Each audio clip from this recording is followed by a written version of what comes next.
Hello everyone, and welcome back to X-Ranger. Before we begin, I thought it would be interesting if each of you could leave a comment indicating which part of the world you're joining us from. Also, don't forget to like and subscribe if you're enjoying the episodes. Now let's get comfortable, relax, and start our program. I've never shared this with anyone outside my immediate family. It's been nearly 20 years, but I still get goosebumps thinking about what happened that night. I guess I'm finally ready to talk about it. It was late summer of 2004, and I was dating this girl named Ava. We'd been together for about 6 months, both of us in our early 20s, both living in Kelowna. Ava was this adventurous, outdoorsy type who was always trying to get me to appreciate nature more. I was more of a city guy, but I went along with it because, well, I really liked her. One night in August, we were driving around in my old Honda Civic. It wasn't anything special, just something to get me from point A to point B. It was getting late, probably around 10:30 or 11 at night, but it was still pretty warm out. We had the windows down, music playing low, just cruising and talking about random stuff. Ava suddenly suggested we check out this spot her friends had camped at the previous weekend. She kept talking about how beautiful it was, especially at night with the moonlight reflecting off the creek. I wasn't super thrilled about going into the woods that late, but she was excited about it, and the moon was full and bright, so I figured why not. We turned onto McCullough Lake Road. If you're not familiar with the area, it's this winding road outside of Kelowna that runs through some pretty dense forest. Not a lot of houses out there, and cell reception was basically non-existent back then. About 15 minutes down McCullough, Ava pointed to this small turnoff next to a creek. "There, that's the spot," she said. I pulled over and parked the car facing the entrance to this overgrown path. I remember hesitating for a second, looking around and thinking it was awfully dark despite the moonlight. But Ava was already getting out of the car, so I followed. The area was pretty much how she described it, a small clearing next to a bubbling creek with a narrow, overgrown path running alongside it. The moonlight was filtering through the trees, casting these weird shadows everywhere, but it was bright enough that we could see without flashlights. The air was cool next to the water, and everything was quiet except for the sound of the creek and the occasional rustling in the bushes from small animals. Ava was leading the way, telling me about how her friends had set up their tents right by the water and how they'd stayed up late drinking and telling stories. I was only half listening, to be honest. Something about the place felt off. I couldn't put my finger on it, but there was this heaviness in the air. I chalked it up to my general unease about being in the woods at night.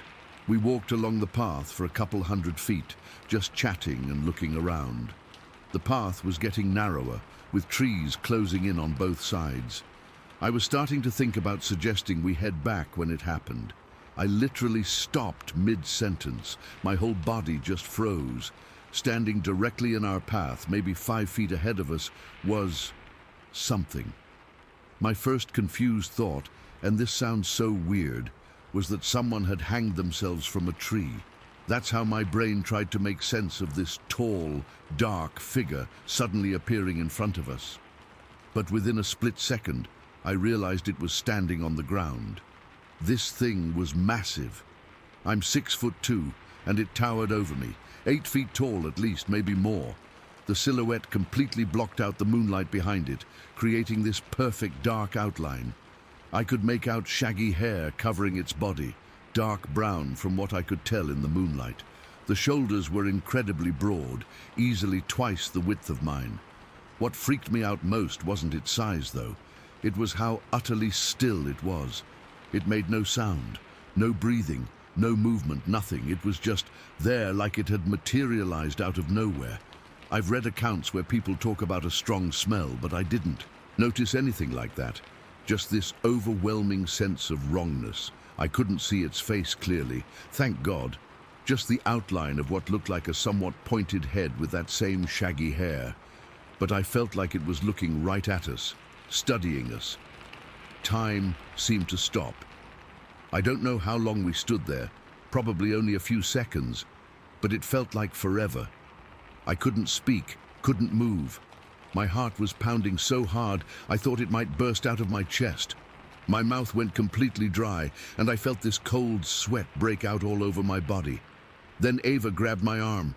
I remember her fingers digging into my skin, her nails practically drawing blood.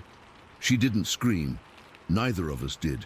It's weird how fear can paralyze your vocal cords. Instead, she made this small whimpering sound that snapped me out of my trance. Without any verbal communication, we both turned and ran. I've never been athletic, but I swear I've never moved that fast in my life. We sprinted back down that path, branches whipping at our faces, stumbling over roots. I kept expecting to hear footsteps behind us, to feel something grab me from behind. But there was nothing, just our own frantic breathing and the sound of our feet pounding the dirt. The car was about 110 feet away. I know because I paced it out the next day. It felt like miles. I fumbled with the keys, my hands shaking so badly I could barely get them into the ignition. Ava was already in the passenger seat, repeatedly saying, "Go, go, go," in this terrified whisper. I started the car and cranked the high beams on, pointing them directly at the path where we'd just been. There was nothing there, no massive figure, no movement in the bushes, just the empty path stretching back into the darkness. We sat there for a minute, both breathing hard, not saying anything. Then I put the car in reverse and got us out of there as fast as I could. We didn't speak the entire drive back to town. What was there to say? We'd both seen it, whatever it was, but putting it into words seemed impossible. The next day, I couldn't stop thinking about it. I kept wondering if maybe we'd seen a tree or a shadow, that our minds had turned into something more sinister. So I drove back out there in broad daylight alone. Ava refused to come with me, and honestly, I don't blame her. The place looked completely different in daylight. The creek was just a creek, the path just a path. I walked back to where we'd seen the figure, carefully counting my steps. The area was lined with small alder trees, nothing that could possibly have been mistaken for an 8-foot-tall creature. There were no large cedar trees, no oddly shaped stumps, nothing that could explain what we'd seen. I searched for footprints too, but the ground was covered with fallen leaves and pine needles. If there had been any tracks, they weren't visible to my untrained eye. That night changed something between Ava and me. We tried to talk about it once, a few days later, but we couldn't get past, "Did you see?" And yeah, I saw it too. It was like acknowledging it out loud would make it too real. We broke up about a month later for reasons supposedly unrelated, but I think that night was the beginning of the end for us. I haven't spoken to her since. For years, I told myself it was a bear, a really big bear standing on its hind legs. But bears don't stand perfectly still like that. They don't just appear silently 5 feet in front of you without making a sound. And they definitely don't disappear without a trace. I've lived in BC my whole life and spent plenty of time in the woods. I know what bears look like, even in the dark. This wasn't a bear. It wasn't a moose or an elk or any other animal native to these forests. I've read stories about Sasquatch sightings in the Pacific Northwest. I was never a believer before that night. I'm still not sure what I believe, to be honest. All I know is what I saw, and it was something I can't explain. The worst part is the not knowing. Did it mean us harm? Was it just as surprised to see us as we were to see it? What would have happened if we hadn't run? These questions keep me up at night sometimes, even after all these years. I've never gone back to that spot on McCullough Lake Road. I avoid driving down that road altogether if I can help it. Sometimes when I'm hiking or camping in other areas around Kelowna, I catch myself scanning the tree line, listening a little too carefully to the sounds of the forest. I'm not trying to convince anyone of anything. I'm just putting this out there because I need to finally talk about it. Whatever was standing on that path that night, it was real. Ava and I both saw it. And somewhere in the forests around Kelowna, it might still be out there, standing perfectly still in the darkness, waiting for someone else to stumble upon it. Story 2. I've never told this story to anyone outside of Clinton County. Even now, 53 years later, my hands start to shake when I think about it. Some nights, I still wake up in a cold sweat, seeing those eyes staring back at me. It was June 19th, 1970. I remember the date because it was the day after my 24th birthday. I'd been working as a tractor driver at the Millerson farm for about 2 years by then. Good, honest work, but the kind that makes you appreciate your days off. That Thursday was my first day off that week, and Walter, my buddy since high school, had convinced me we should go hiking up at Boulders Hollow. If you're not from around Clinton County, Iowa, you probably don't know Boulders Hollow. It's this secluded spot about 4 or 5 miles north of Riverdale, right along the Mississippi. Beautiful place, really. The river bends around these massive limestone formations, creating these little hidden beaches and coves. The locals mostly used it for fishing, but Walter and I liked to hike the trails that ran along the bluffs. The morning started normal enough. I picked Walter up in my old Ford pickup around 9. We stopped at Jimbo's Diner for breakfast, eggs and hash browns that I can still taste when I think about it. Walter was excited about some new fishing spot he'd heard about from his cousin, talking a mile a minute about catfish the size of small dogs. "I'm telling you, Chuck," he kept saying, "this is going to be the spot. We bring our poles next time. We'll catch enough to feed half the county." It was hot that day, the kind of Midwest summer heat that sticks to your skin. By the time we parked at the old fire road entrance and started hiking, I could already feel my t-shirt clinging to my back. We had our canteens, some sandwiches Walter's wife had made, and not much else. Didn't think we'd need anything for a few hours in the woods we'd known our whole lives. The trail we took wasn't really official, just a path worn down by locals over the years. It followed the ridge above the river for about a mile before dipping down closer to the water. The woods were thick with oak and maple, giving us some relief from the sun. I remember the sound of cicadas was almost deafening that day. We'd been hiking for maybe 2 hours, stopping now and then so Walter could point out where he wanted to fish next time. It must have been around 11:30 when we reached this little clearing that opened up to a view of the river. The Mississippi was running high that year from all the spring rain, the water a muddy brown color churning against the shore. Walter was about 20 feet ahead of me, standing at the edge where the land dropped off toward the riverbank. I was just taking a drink from my canteen when I noticed him freeze, completely still, like someone had hit his pause button. "Hey, you see something down there, one of your monster catfish?" I called out, still walking toward him. He didn't answer, didn't move, just stood there staring, down toward the water. When I reached him, I was about to clap him on the shoulder when I saw what he was looking at. My whole body went cold, despite the summer heat. There was something coming up from the riverbank. At first, my brain tried to make sense of it, maybe a bear. We'd had black bears in the area before, though they were rare. But as it emerged fully into view, I knew this wasn't any bear, wasn't any animal I'd ever seen. It was walking on 2 legs. Walking like a man, but it wasn't a man. It stood about 6 feet tall, maybe a bit more, with dark skin that didn't look quite like skin. More like leather that had been left out in the rain and sun for years. Its body was massive, I'd guess around 250 pounds, but it wasn't fat. It was built solid, with arms that hung longer than they should have. The thing that still haunts me most was its face. It had features that were almost human, but wrong somehow. Its eyes were set too far apart, dark and glinting in the sunlight, no whites to them that I could see. Its nose was flat and wide, and its mouth, I still can't properly describe its mouth. Too wide, with lips that seemed too thin for the size of it. It didn't make a sound as it climbed up from the riverbank. Not a single twig snapped under its feet. That's when I realized Walter and I weren't making any noise either. We were both holding our breath, frozen in place like deer caught in headlights. The creature reached level ground about 30 feet from where we stood. That's when it noticed us. It turned its head, too quickly, too fluidly for something of that size, and those eyes locked onto us.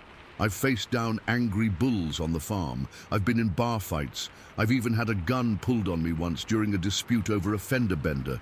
But I've never felt fear like I did in that moment. It wasn't just fear for my safety, it was deeper than that. It felt like my entire understanding of the world was being threatened just by this thing's existence. Walter and I stood there completely paralyzed. I wanted to run. Every instinct in my body was screaming at me to turn and sprint back the way we came, but my legs wouldn't respond. It was like my brain had disconnected from my body. The creature just stared at us, didn't make a move toward us, didn't make a sound, just stood there watching for what felt like forever, but was probably less than a minute. I could hear my heartbeat pounding in my ears, could feel sweat running down my back that had nothing to do with the heat. Then, without warning, it turned away. Just like that. It moved back toward the embankment, its gait oddly smooth, and disappeared down toward the river.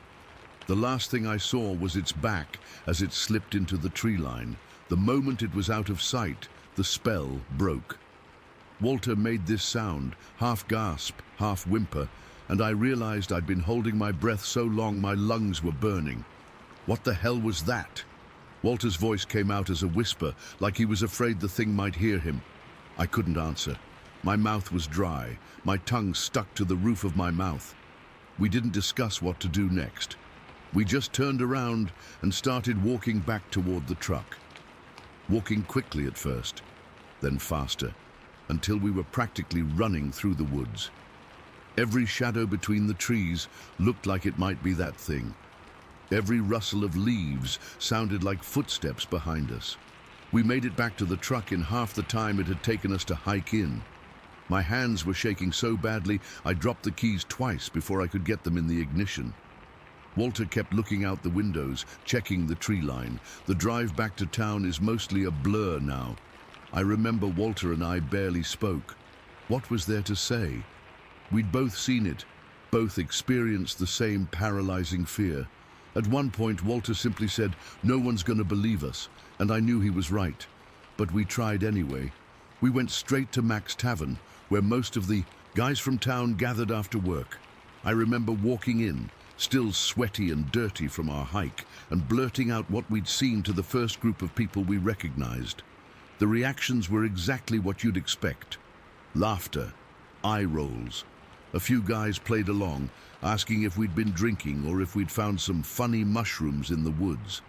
Old Bill Jenkins, who'd lived in Clinton County his whole life and worked as a river guide, was the only one who didn't laugh. He just looked at us with this strange expression and asked for details. Where exactly we'd seen it, what time, which direction it went. We told him everything, grateful that at least someone was taking us seriously. When we finished, Bill just nodded slowly and said, "There's things on that river folks don't talk about much." Then he got up and left without another word. That spooked me almost as much as seeing the creature itself. For weeks after, I couldn't sleep properly. Every night, I'd see those eyes staring at me in my dreams. Sometimes the dreams would change. The creature would start moving toward us instead of away, or I'd be alone when I encountered it. But the eyes were always the same, dark, intelligent, and somehow ancient. Walter and I made a pact not to go back to Boulder's Hollow, not for fishing, not for hiking, not for anything. And we kept that promise for the rest of that summer. The strange thing is, we weren't the only ones who saw something. About 2 weeks after our encounter, the Riverdale Gazette ran a small story about unusual tracks found along the riverbank, about 3 miles south of where we'd been. The article described them as unidentifiable animal prints and quoted a local wildlife officer saying they were probably just distorted deer tracks left in mud that had partially dried. Then, in late July, the Anderson kids, teenagers who were camping along the river, came running home in the middle of the night, hysterical about a monster they'd seen watching their campsite. From the trees, most folks wrote it off as teenagers telling ghost stories and scaring themselves, but Walter and I knew better. By August, There were enough stories circulating that people started paying attention. A group of men from town, including Walter's older brother, organized a search party to go look for whatever was out there. They came back empty-handed, of course, but the fact that they went at all showed how the mood had changed. I've thought about that day at Boulder's Hollow nearly every day for the last 53 years. I've read about Bigfoot sightings and other creatures people claim to have seen in the wilderness. Some descriptions come close, but none match exactly what Walter and I encountered. Walter passed away 7 years ago, heart attack while out fishing, ironically not at Boulder's Hollow, but at a completely different spot on the river. Before he died, we talked about that day maybe half a dozen times over the years. Neither of us ever changed our story, never added details or exaggerated what we saw. We didn't need to. Last summer, my grandson asked me if I believed in monsters. He's 9, at that age, where kids get fascinated by scary things. I told him I didn't believe in monsters from movies or books, but I didn't tell him about what I saw that day in 1970. Some experiences you just can't explain to someone who wasn't there. I still live in Clinton County, haven't been back to Boulder's Hollow since that day, even though they've made it into a proper park now, with marked trails and picnic areas. Sometimes I think about going, just to see if being there would trigger any new memories, any details I might have forgotten. But then I remember those eyes, and I decide my fishing days on other parts of the river are good enough for me. Whatever that thing was, it's been 53 years, and I still don't have an explanation. Sometimes I think that's the worst part, not knowing. Was it some unknown species? Something that escaped from somewhere? Something else entirely? I'll probably never know. But I know what I saw, and on certain nights when the wind sounds just right against my window, I could swear I hear something moving out there in the dark. Something that walks like a man, but isn't a man at all. Story 3. I've been holding this in for too long. I need to get this off my chest, and I figure this is the place where people might actually believe me instead of thinking I'm crazy or making this up for attention. This happened back in March of 2010, March 18th to be exact.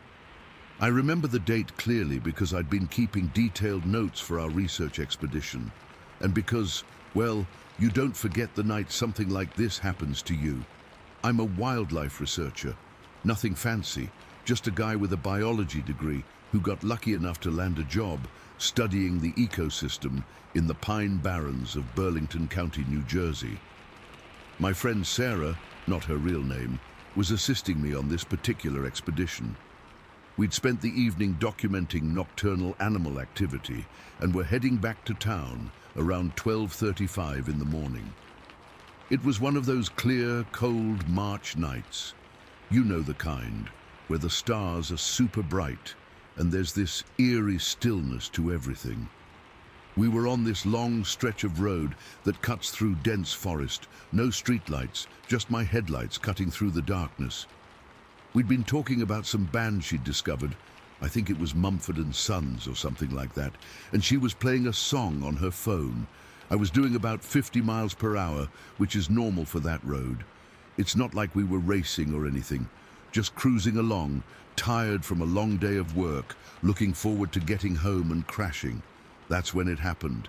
Out of nowhere, and I mean absolutely fucking nowhere, something charged out from the right side of the road.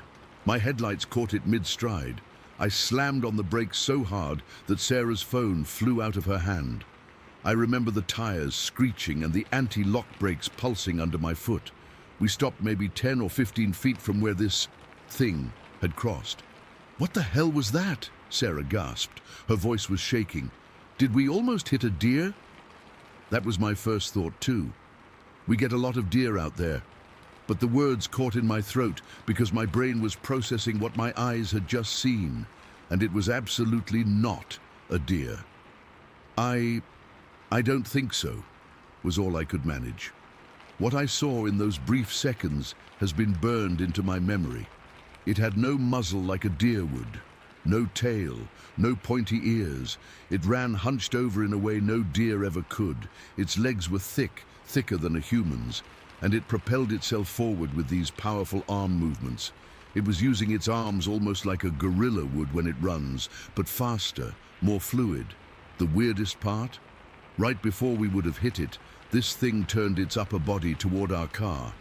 Just the upper body, while still running. And its face. I couldn't make out specific features, but I swear it had this shocked expression, like it had made a mistake running out in front of us. But it never slowed down. It just kept going at this incredible speed, disappearing into the woods on the other side of the road. Sarah and I sat there in stunned silence for maybe 30 seconds. My knuckles were white from gripping the steering wheel. "What the fuck was that?" she finally whispered. "I have no idea," I said. And I didn't. I still don't, not really. I'm a scientist. I observe things for a living. I know what lives in those woods, or what's supposed to live there anyway. This wasn't anything I'd ever seen before. After we collected ourselves, I decided to turn around and go back. Sarah thought I was crazy, but her curiosity was stronger than her fear. I made a U-turn and drove, back to where we'd nearly hit the thing. I pulled over to the side of the road and turned off the engine. I left the headlights on, pointing toward where the creature had disappeared into the woods. I grabbed my flashlight from the glove compartment. "You're not seriously going out there?" Sarah asked, her voice higher than normal. "Just for a minute. I want to see if there are any tracks." "I'm staying in the car," she said. Smart. I stepped out, leaving the door open. The night was dead quiet. No wind, no animal sounds, nothing. Just cold, still air. I stood there listening for any movement in the brush. Nothing. No smell either, which struck me as odd.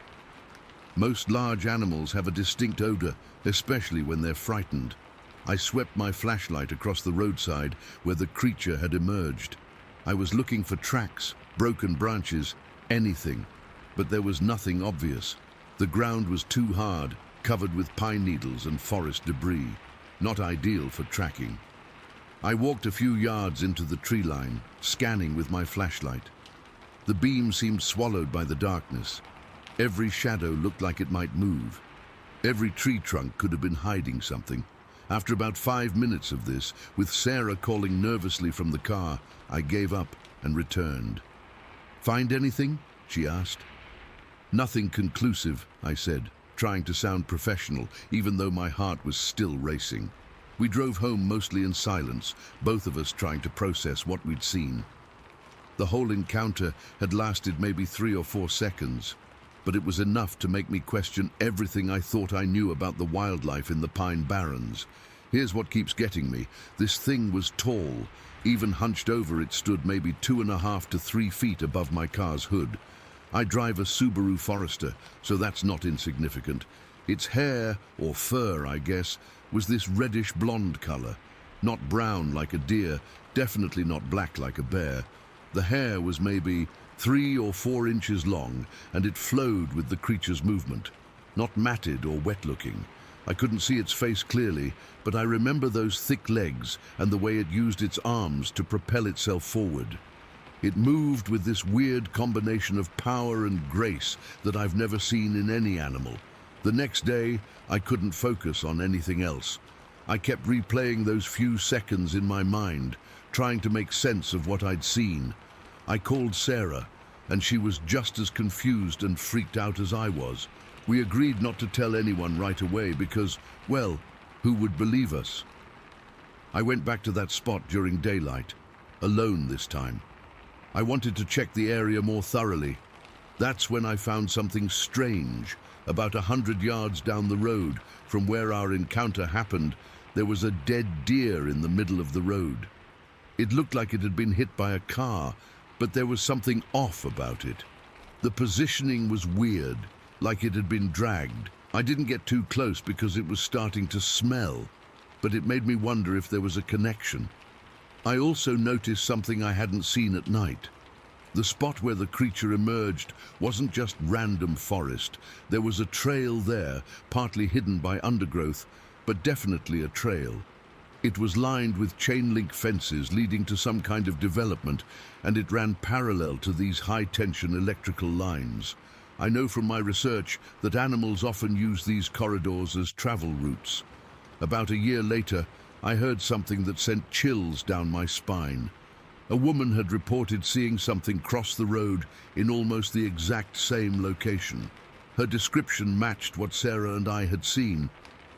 Then I found out that the night after our encounter, another woman had experienced something similar nearby. I've spent years trying to rationalize what I saw. Was it a bear with mange, some kind of escaped exotic pet, a person in some kind of costume? None of these explanations fit what I saw. Bears don't run like that. They're fast, but they move differently. And while a bear with severe mange might look strange, it wouldn't have the proportions I saw. Plus, black bears are common in the Pine Barrens, but they're black. This thing wasn't. An escaped exotic pet? Maybe, but what kind? Nothing I know of matches that description and movement pattern. And a person in a costume, running that fast in the middle of nowhere at 12:35 in the morning. That makes even less sense. I've thought about reporting it officially, but to who? The local wildlife authorities would probably think I was making it up or had seen a deer in weird lighting. I don't blame them. I'd probably think the same thing if someone came to me with this story. The Pine Barrens has a long history of strange sightings. Most famous is the Jersey Devil, of course, but there are other legends too. I never put much stock in any of that before. I'm a scientist. I deal in facts, in things I can measure and document. But that night shook my understanding of what's out there. I still go into the Pine Barrens for work. I have to, but I don't go alone anymore, and I never stay after dark if I can help it. Call it irrational, but something about knowing that thing is out there, possibly watching from the trees, makes my skin crawl. I don't know what Sarah and I saw that night. I don't know if it was something known to science that was just in unusual circumstances, or if it was something else. But I know what I saw. It was real. It was there. And for those few seconds when it turned and looked at our car, it seemed just as surprised to see us as we were to see it. Sometimes when I'm lying in bed at night, I still see that silhouette, hunched over, powerful, moving with inhuman speed across the road. And I wonder where it is now, and if anyone else has seen it since. I've never talked about this publicly before, but I need to know if anyone else has experienced something similar. Because if they have, then maybe I'm not crazy. Maybe there really is something out there in the Pine Barrens that science hasn't classified yet. And maybe next time, I won't be lucky enough to just catch a glimpse of it as it crosses the road. Story 4. I've never shared this with anyone outside my family. Even now, 23 years later, I get chills thinking about it. I guess I'm hoping someone here might have experienced something similar or can explain what I saw. When I was 11, my family went camping near Eastern Pikes Peak. My dad was a hardcore outdoorsman who usually made us rough it, sleeping under the stars or in this ancient military tent that smelled like mildew and had probably been used in Vietnam. This trip was different though. We were camping with my dad's buddies from work, Mike and Dan, who had arrived a day earlier with this massive camping trailer. It was practically a mobile home compared to what we were used to. From the moment we arrived at the campsite, something felt off. The adults were acting weird. My sister Jamie, she was 13, noticed it too. They kept having these hushed conversations that would stop abruptly whenever we got close. At one point, I overheard Mike telling my dad, 3 hikers reported the same thing last month. Park rangers are saying it's just bears, but I don't buy it. Dad kept telling us to stay close to camp, like really close, not even to go to the communal bathroom without an adult. Dad was usually pretty chill about letting us explore, so this was unusual. When I asked why, he just said, there's been some wildlife activity in the area. The whole day was tense. The adults kept scanning the tree line while they were setting up camp and gathering firewood. Jamie and I tried playing cards, but everyone's nervousness was contagious. Even the usual ghost stories around the campfire felt forced. Nobody was really into it. Around 11 that night, everyone decided to turn in. The trailer had 3 sleeping areas: the main bedroom in the back where Mike and his wife slept, the converted dining table where my parents crashed, and the small bedroom in the front that Jamie and I shared. Our room had this long, wide window that ran along the entire front of the trailer. My sleeping bag was positioned right under it. I remember being disappointed we weren't sleeping outside like usual. The sky was clear, and I'd been looking forward to stargazing, but I was also secretly relieved to be in the trailer. There was something about the forest that night that made me uneasy. The usual cricket sound seemed muted, and occasionally we'd hear branches snap in the distance. I don't know how long I'd been asleep when I woke up to the sound of heavy breathing. At first, I thought it was Jamie, but it was coming from outside the trailer. It wasn't like human breathing. It was deeper, more guttural, almost like when you're really congested and breathing through your mouth, but louder and more deliberate. I lay perfectly still, trying to convince myself it was just the wind or maybe a deer, but then I heard this weird chattering sound coming from just beyond my feet, outside the trailer. It wasn't quite like teeth chattering from cold, more like someone rapidly clicking their tongue against the roof of their mouth, but mechanical sounding. It's hard to describe, but it definitely wasn't an animal sound I recognized, and I'd been camping my whole life. The heavy breathing continued, seeming to move from one side of the window to the other, like whatever it was walking alongside the trailer. I could hear its footsteps now, heavy but careful, like it was trying to be quiet but couldn't quite manage it because of its weight. My heart was pounding so hard I was sure Jamie would wake up, but she kept sleeping. I wanted to wake her, but I was literally paralyzed with fear, like my body wouldn't respond to my brain. All I could do was lie there, eyes wide open in the darkness, listening. The breathing stopped right outside the window above me. I heard what sounded like sniffing, like when a dog is investigating a scent. Then there was a light tap on the glass, not like a knock, more like something gently touching the window, maybe with a hand or paw. I don't know what possessed me, but after several minutes of this, I somehow found the courage to look. I think part of me was hoping I'd see nothing and could convince myself it was all my imagination. I slowly sat up, just enough to peek out the window. There was enough ambient light from the moon that I could make out shapes in the darkness. What I saw will stay with me forever. A pair of white eyes was staring directly at me, just inches from my face on the other side of the glass. Not reflecting white like an animal's eyes in the dark. Actually white or very pale, with dark centers. They were set in a face that I could only partially see. Pale or whitish skin around the eyes, and what I think was a nose. No hair that I could see. The nose was wrong, flattened, not protruding like a human's or a bear's. The worst part was those eyes. They weren't aggressive or angry. They looked thoughtful, like whatever it was processing what it was seeing, studying me. That's what terrified me the most, the intelligence behind those eyes. I dropped back down immediately, pulling my sleeping bag over my head. I was shaking uncontrollably, tears streaming down my face, trying not to make a sound. The breathing continued for what felt like forever, but was probably only a minute or two. Then it stopped. I heard the footsteps again, moving away from the trailer. The chattering sound came once more, this time from further away, followed by what sounded like a response from somewhere else in the forest. The same chattering, but at a different pitch. I must have eventually fallen back asleep from pure exhaustion, because the next thing I remember is waking up to sunlight streaming through that same window. Jamie was already up, complaining to our parents that I'd been kicking the floor all night. At breakfast, the adults were huddled together, talking in low voices again. I caught snippets about how something had been in the camp and had taken all the nuts and potatoes from under the car. Apparently, they'd stored some food in a container beneath Mike's SUV, thinking it would be safe from bears, but whatever it was, had found it and taken everything, leaving the container open and empty.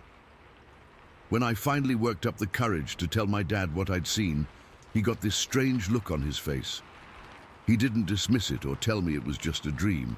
Instead, he shared a look with Mike and Dan, then told me not to worry about it. We packed up and left that same morning, cutting our trip short by 2 days. On the drive home, I overheard my dad telling my mum, "That's the 3rd time. I'm not taking the girls back there." They clammed up when they realized I was listening. I've gone camping many times since then, but never back to that area of Pikes Peak. I've researched local wildlife extensively, trying to identify what I might have seen. It wasn't a bear. The face shape was all wrong, and bears don't have those pale eyes. It wasn't a mountain lion or any other predator I'm familiar with. Sometimes I try to convince myself it was just a person playing a prank, but that doesn't explain the strange chattering or why my dad and his friends reacted the way they did. And honestly, what I saw didn't look human. Not completely. I'm 34 now and I still sleep with my curtains closed. I still can't shake the feeling of those eyes studying me through the glass. What bothers me most is not knowing what it was, or if there are more of them out there. And sometimes, when I'm hiking or camping in other areas, I get this prickling sensation on the back of my neck, like something is watching me from the trees. I always tell myself it's just my imagination, triggered by that childhood memory. But deep down, I know what I saw was real. And I know it was intelligent, and that's what scares me the most. Story 5. I still get chills thinking about what happened that weekend. It's been 8 years, and I've only been camping once since then, at a crowded campground with plenty of people around. Never again in the backcountry, never again in those mountains. It was supposed to be a fun girls' trip in June of 2015. 6 of us planned this camping weekend in the Ouachita Mountains in western Arkansas. Melissa, my best friend since high school, and I were the most experienced campers, having done several backpacking trips together. The others, Kate, Jamie, Sarah, and Danny, were more the glamping types, but they were excited to rough it for once. We'd found this beautiful spot about 2 miles from the nearest access road. It was perfect, a flat clearing next to a creek with plenty of space for our tents. Melissa and I set up our 2-person tent a bit away from the others, who shared a larger 4-person tent. We were feeling pretty proud of ourselves for finding such an ideal location, secluded but not too remote, with the soothing sound of running water nearby. That first day was exactly what we'd hoped for. We hiked a nearby trail in the afternoon, cooked hot dogs and s'mores over the fire, and shared a few beers. I remember Danny telling this ridiculous story about her disaster of a first date the week before, and we were all laughing so hard I thought Sarah was going to pee herself. It felt so good to disconnect from work stress and just be in nature with friends. As the night went on, we saw so many stars. The sky was incredibly clear, no light pollution out there. We stayed up way too late talking and joking around the fire. By the time we finally decided to turn in, it was already pushing 3:45 in the morning. Melissa and I got settled in our tent, still giggling about something stupid as we zipped ourselves into our sleeping bags. I remember checking my watch. It was almost 4, and thinking I should try to fall asleep quickly since we planned to hike again the next day. I was just starting to drift off when I heard it. At first, I thought I was imagining things, that weird space between being awake and asleep where your brain plays tricks on you. But then Melissa grabbed my arm and I knew she heard it too. It was a scream, but not like anything I've ever heard before or since. It was deep and guttural, coming from somewhere in the forest. It wasn't an animal sound I recognized, not a mountain lion, not a bear, not an owl. It had an almost human quality to it, but much deeper, much more primal. It made the hair on my arms stand straight up. "What the fuck was that?" Melissa whispered, her fingers digging into my arm. Before I could answer, we heard it again, closer this time. And then there was movement. Something big was charging through the underbrush. We could hear branches snapping, leaves rustling. Whatever it was moving fast, and it was growling. This low, rumbling sound that seemed to vibrate through the ground. My heart was pounding so hard I could feel it in my throat. We both sat frozen for a moment, just listening to this thing crash through the forest around us. It would stop, then start again, moving in what felt like circles. "We need to get to the others," I finally managed to say. We grabbed our headlamps, and in a moment of either bravery or stupidity, I also grabbed the hatchet we'd brought for splitting kindling. Melissa took a second one we had. They weren't much, but holding something, anything, felt better than nothing. We unzipped our tent as quietly as possible and made a beeline for the larger tent about 30 feet away. I remember the feeling of vulnerability as we ran across that open space, the beam of my headlamp bouncing wildly, half expecting something to lunge at us from the darkness. When we reached the other tent, I hissed, "Guys, wake up! Let us in!" There was confusion as they groggily unzipped the tent, but they could see we were genuinely terrified and moved over to make room. "What's going on?" Kate asked, rubbing her eyes. Melissa tried to explain what we'd heard while I kept my eyes fixed on the tent entrance, clutching the hatchet so tightly my knuckles turned white. The others were skeptical at first. Jamie suggested it was probably just a coyote or maybe a bear. "That wasn't a fucking bear," I snapped, harsher than I intended. "I've heard bears. This was different." We all fell silent as the sound came again, that horrible scream, slightly more distant now but still too close for comfort. The others' eyes widened as they heard it for themselves. "Holy shit," Sarah whispered. "What is that?" None of us knew. We stayed huddled in that tent, listening as whatever it was continued to move through the forest around our campsite. Sometimes it seemed to get closer, other times it would fade away, only to return again. It was like it was patrolling. I didn't sleep at all that night. The others eventually dozed off, but I stayed awake, sitting up with my back against someone's backpack, hatchet in hand, ears straining for any sound. The noises eventually stopped, or at least moved far enough away that we couldn't hear them anymore. But around 5:30, just as the sky was beginning to lighten, I heard something else. Footsteps. Heavy footsteps, right in our camp. Not the random movement of an animal nosing around, but deliberate steps, like something was inspecting our sight. I held my breath, trying to hear better. The footsteps circled our camp slowly. I heard a faint clanking noise from where we'd left our coolers, then silence for a while, then more footsteps moving away. I didn't wake the others. I was too afraid any noise might bring whatever it was back toward our tent. When the sun finally rose and we cautiously emerged from the tent, everything looked normal at first. Our campfire was just cold ashes. Our backpacks were where we'd left them. But when we checked our supplies, we discovered something bizarre. All of our bottled water was gone, every single bottle. We had packed 2 cases, that's 48 bottles, in a large cooler. They weren't scattered or spilled, they were just gone, completely gone. The cooler lid was closed, just as we'd left it.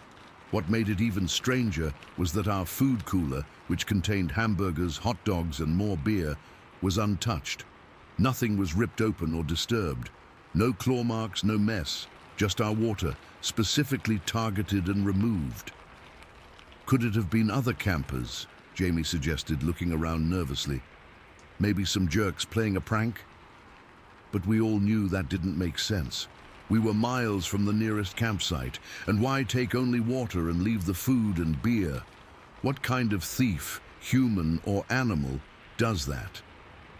When Melissa and I described what we'd heard in more detail, the others finally seemed to understand this wasn't just our imagination. I could see it in their faces when we described that scream. They believed us. Not just because they'd heard a bit of it themselves, but because they could see how genuinely shaken we were. We debated what to do. Part of me wanted to pack up immediately and leave, but it was early, and we'd have to hike back 2 miles to our cars. Did we want to risk encountering whatever it was in the forest during the hike out? We had no water left except what was in the creek, which would need to be filtered and boiled. Eventually, we decided to stay one more night. Safety in numbers, we told ourselves. We'd be extra vigilant. We filtered creek water for drinking and cooking. We built the fire bigger than the night before and agreed to keep it going all night. We moved Melissa's and my sleeping bags into the larger tent so we'd all be together. That second night was quieter but not peaceful. We stayed up late again, but not because we were having fun. We were too keyed up, too alert, jumping at every normal forest sound. We took turns keeping watch, though I don't think any of us really slept much.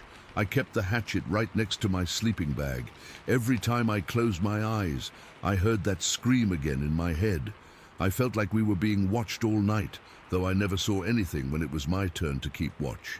In the morning, we packed up quickly and hiked out. No one spoke much. We were all exhausted, jumpy, and eager to get back to civilization. When we finally reached our cars, there was this collective sigh of relief that was almost audible. On the drive home, Melissa and I tried to make sense of what happened. We looked up native wildlife, local legends, everything we could think of. Nothing matched what we experienced. Nothing explained what would steal water but leave food untouched. Nothing explained that almost human but not human scream. I've told this story a few times over the years, and I always get the same reactions. Either people think I'm exaggerating, or they suggest rational explanations like bears or mountain lions. But I know what bear and mountain lion sounds are like. This wasn't that. Whatever visited our camp that night wasn't a normal animal. It was intelligent enough to open a cooler, take only water, and close it again. It was interested enough in us to circle our tents, to investigate our camp. And it made a sound I can't explain or forget. I don't know what it was. I don't want to know. But sometimes when I'm lying in bed at night and hear an unusual sound outside, my mind goes right back to those mountains, and I find myself reaching for a weapon that isn't there. Story 6. I've never really told this whole story to anyone outside my family. It's been 16 years, and I still get this tight feeling in my chest when I think about it. But I need to get this out somewhere, even if it's just typing it into a forum where nobody knows me. I was 10 years old in spring of 2007 when it happened. My family was spending the weekend at Clearwater Lake, my parents, my older sister, and me. We went there pretty much every spring and summer since I could remember. My dad loved fishing, Mom loved the quiet, and my sister and I loved exploring the shoreline and collecting rocks. It was our thing. That Saturday started like any normal day. We had breakfast at the cabin we were renting. I remember having those frozen waffles my mom always packed for trips because they were my favorite. The weather was perfect, not too hot, maybe 65 degrees, with this light breeze that made the trees sway just a little. After breakfast, we all headed down to the lake. Dad got his fishing gear ready while Mom set up her folding chair with her book. My sister Emma, she was 14 then, immediately started walking along the shore looking for those flat rocks perfect for skipping. I followed her for a while, but I was getting bored. I'd been to this lake so many times that I wanted to do something different. About 100 yards from where we had set up, there was this trail that led into the woods. I'd noticed it before, but never went in because my parents always said to stay where they could see me. But that day, I kept looking at it while Emma was busy collecting her rocks. The trail looked different somehow, more interesting, more mysterious. I don't know why, but I felt drawn to it. I asked Emma if she wanted to check it out with me, but she just shrugged and said, "No way, it's probably full of poison ivy." So I stood there for a few minutes, watching her skip rocks, feeling this growing urge to just peek down that trail. I looked back at my parents. Dad was casting his line out into the water, and Mom was deep into her book. They weren't paying attention to us. I figured I'd just go a little way down the path, just to see what was there, and then come right back. Nobody would even notice I was gone. So I walked over to the trail entrance. It wasn't marked or anything, just a worn path leading between two big oak trees. The ground was covered in old leaves from last fall, making this crunching sound under my shoes. I remember feeling both excited and nervous. That feeling when you know you're doing something you probably shouldn't, but you do it anyway. I walked maybe 5 minutes down the trail. The woods got thicker pretty quickly, and I couldn't see the lake anymore, but I wasn't worried because the path was clear. Birds were chirping overhead, and occasionally I'd hear a rustling in the underbrush, probably squirrels or chipmunks. Nothing scary. Then the trail split in two directions. The path to the right seemed to curve back toward the lake, while the left one went deeper into the forest. I stood there for a minute trying to decide. I thought I should probably take the right path back, but something about the left one made me curious. I remember thinking I'd just go a little further, then turn around. The left path narrowed as I walked, with branches sometimes hanging low enough that I had to duck under them. The trees were closer together here, blocking out more of the sunlight. It wasn't dark, but everything had this greenish, shadowy tint to it. The birds seemed quieter too. I'm not sure exactly how far I went. Maybe another 10 minutes? 15? Time gets weird when you're a kid. But I started to feel uneasy, like maybe I'd gone too far. I was just about to turn around when I heard it. A strange scraping sound coming from somewhere ahead of me. It wasn't like any animal sound I knew. It was rhythmic, almost deliberate. Scrape, scrape, pause. Scrape, scrape, pause. Like someone, or something, was clawing at wood. I should have turned around right then. Every instinct was screaming at me to go back. But I was 10, and 10-year-olds don't always listen to that voice in their head. Instead, I moved forward slowly, trying to be as quiet as possible. The sound got louder as I approached a small clearing up ahead.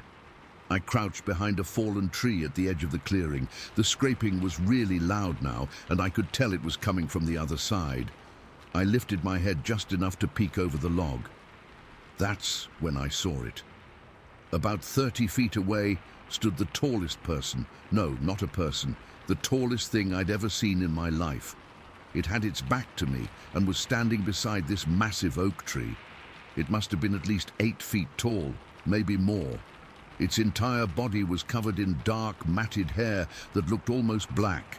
But in the patches where sunlight hit it directly, I could see it was actually a very dark brown. The hair wasn't like animal fur.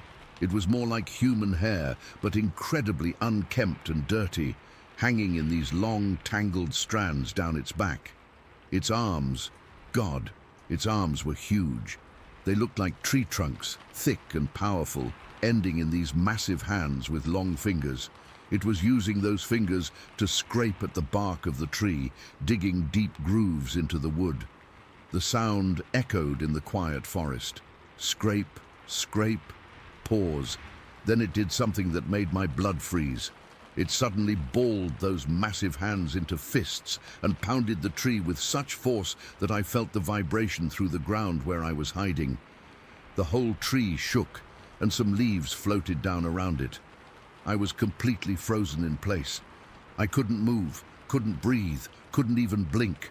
My heart was pounding so hard I was sure the creature would hear it. And then, as if it sensed my presence, it stopped what it was doing.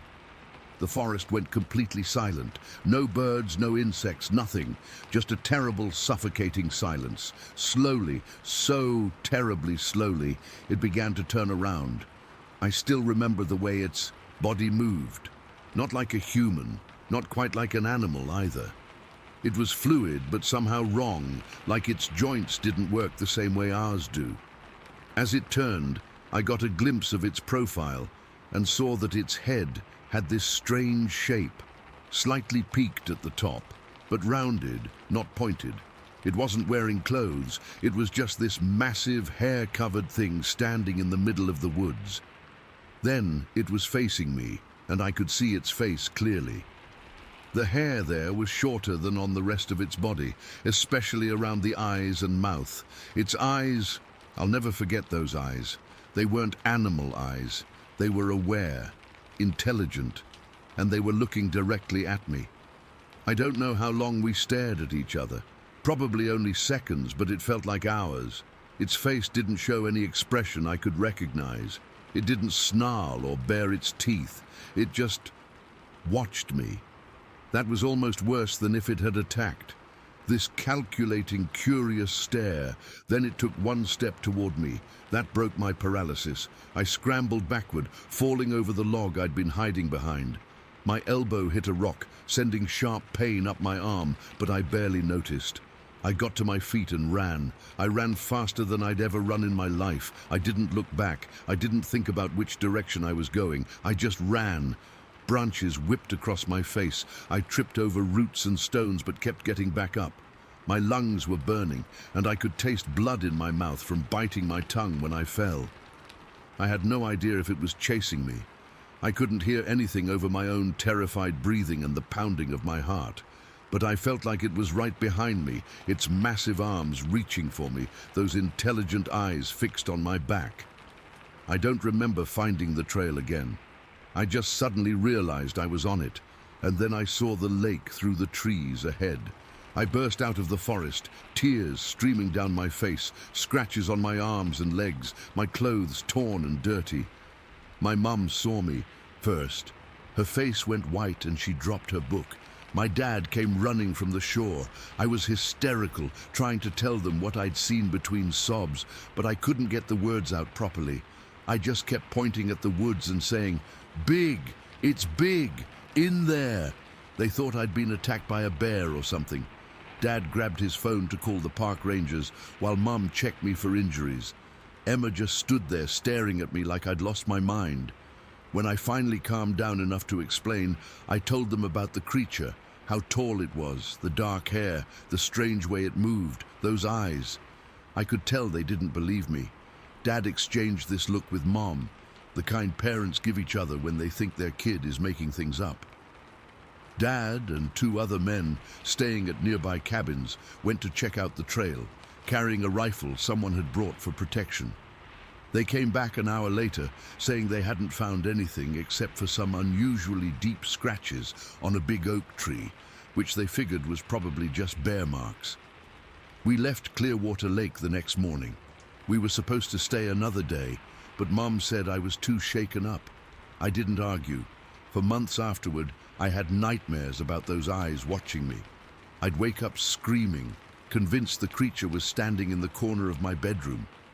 My parents took me to a child psychologist who said I'd probably seen a bear standing on its hind legs, and my imagination had turned it into something more. But I know what I saw. It wasn't a bear. It wasn't anything I can explain. The proportions were all wrong for any animal I know of. The way it moved, the intelligence in those eyes, that wasn't an animal, and it definitely wasn't human. I'm 26 now, and I still can't go camping or hiking.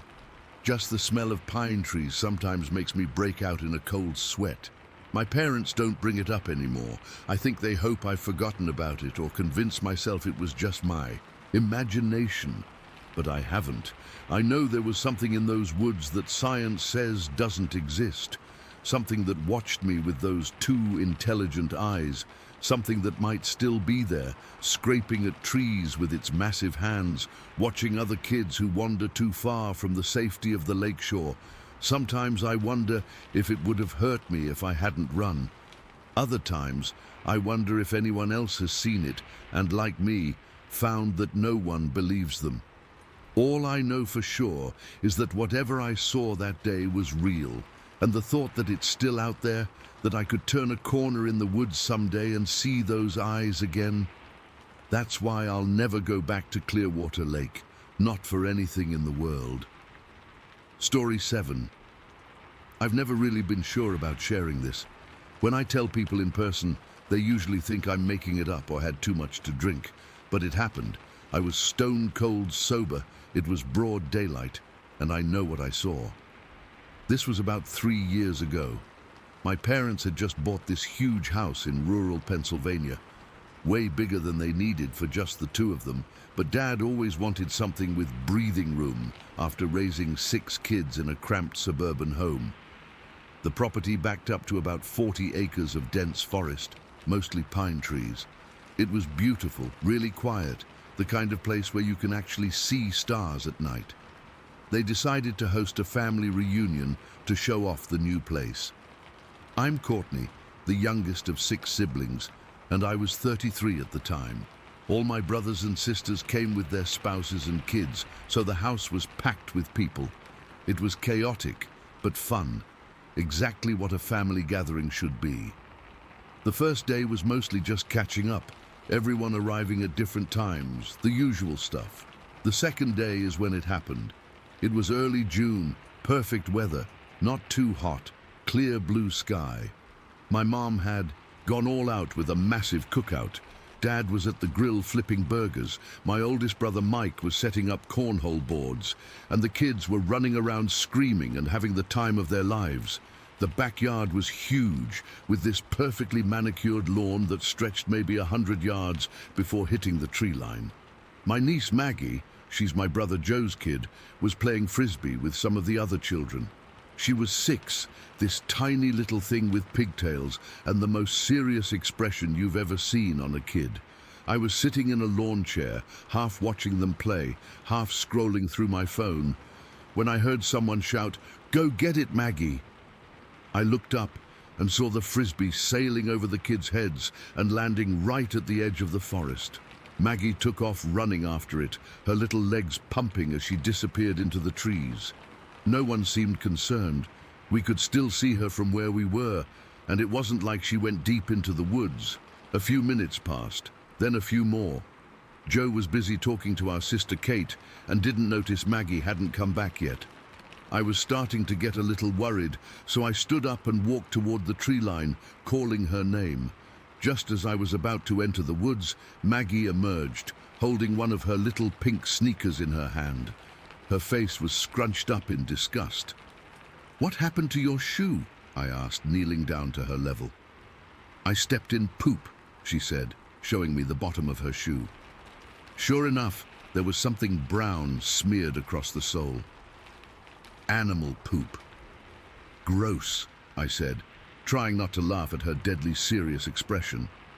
"Let's go clean that off." But Maggie didn't move. She leaned in close to me, her eyes wide.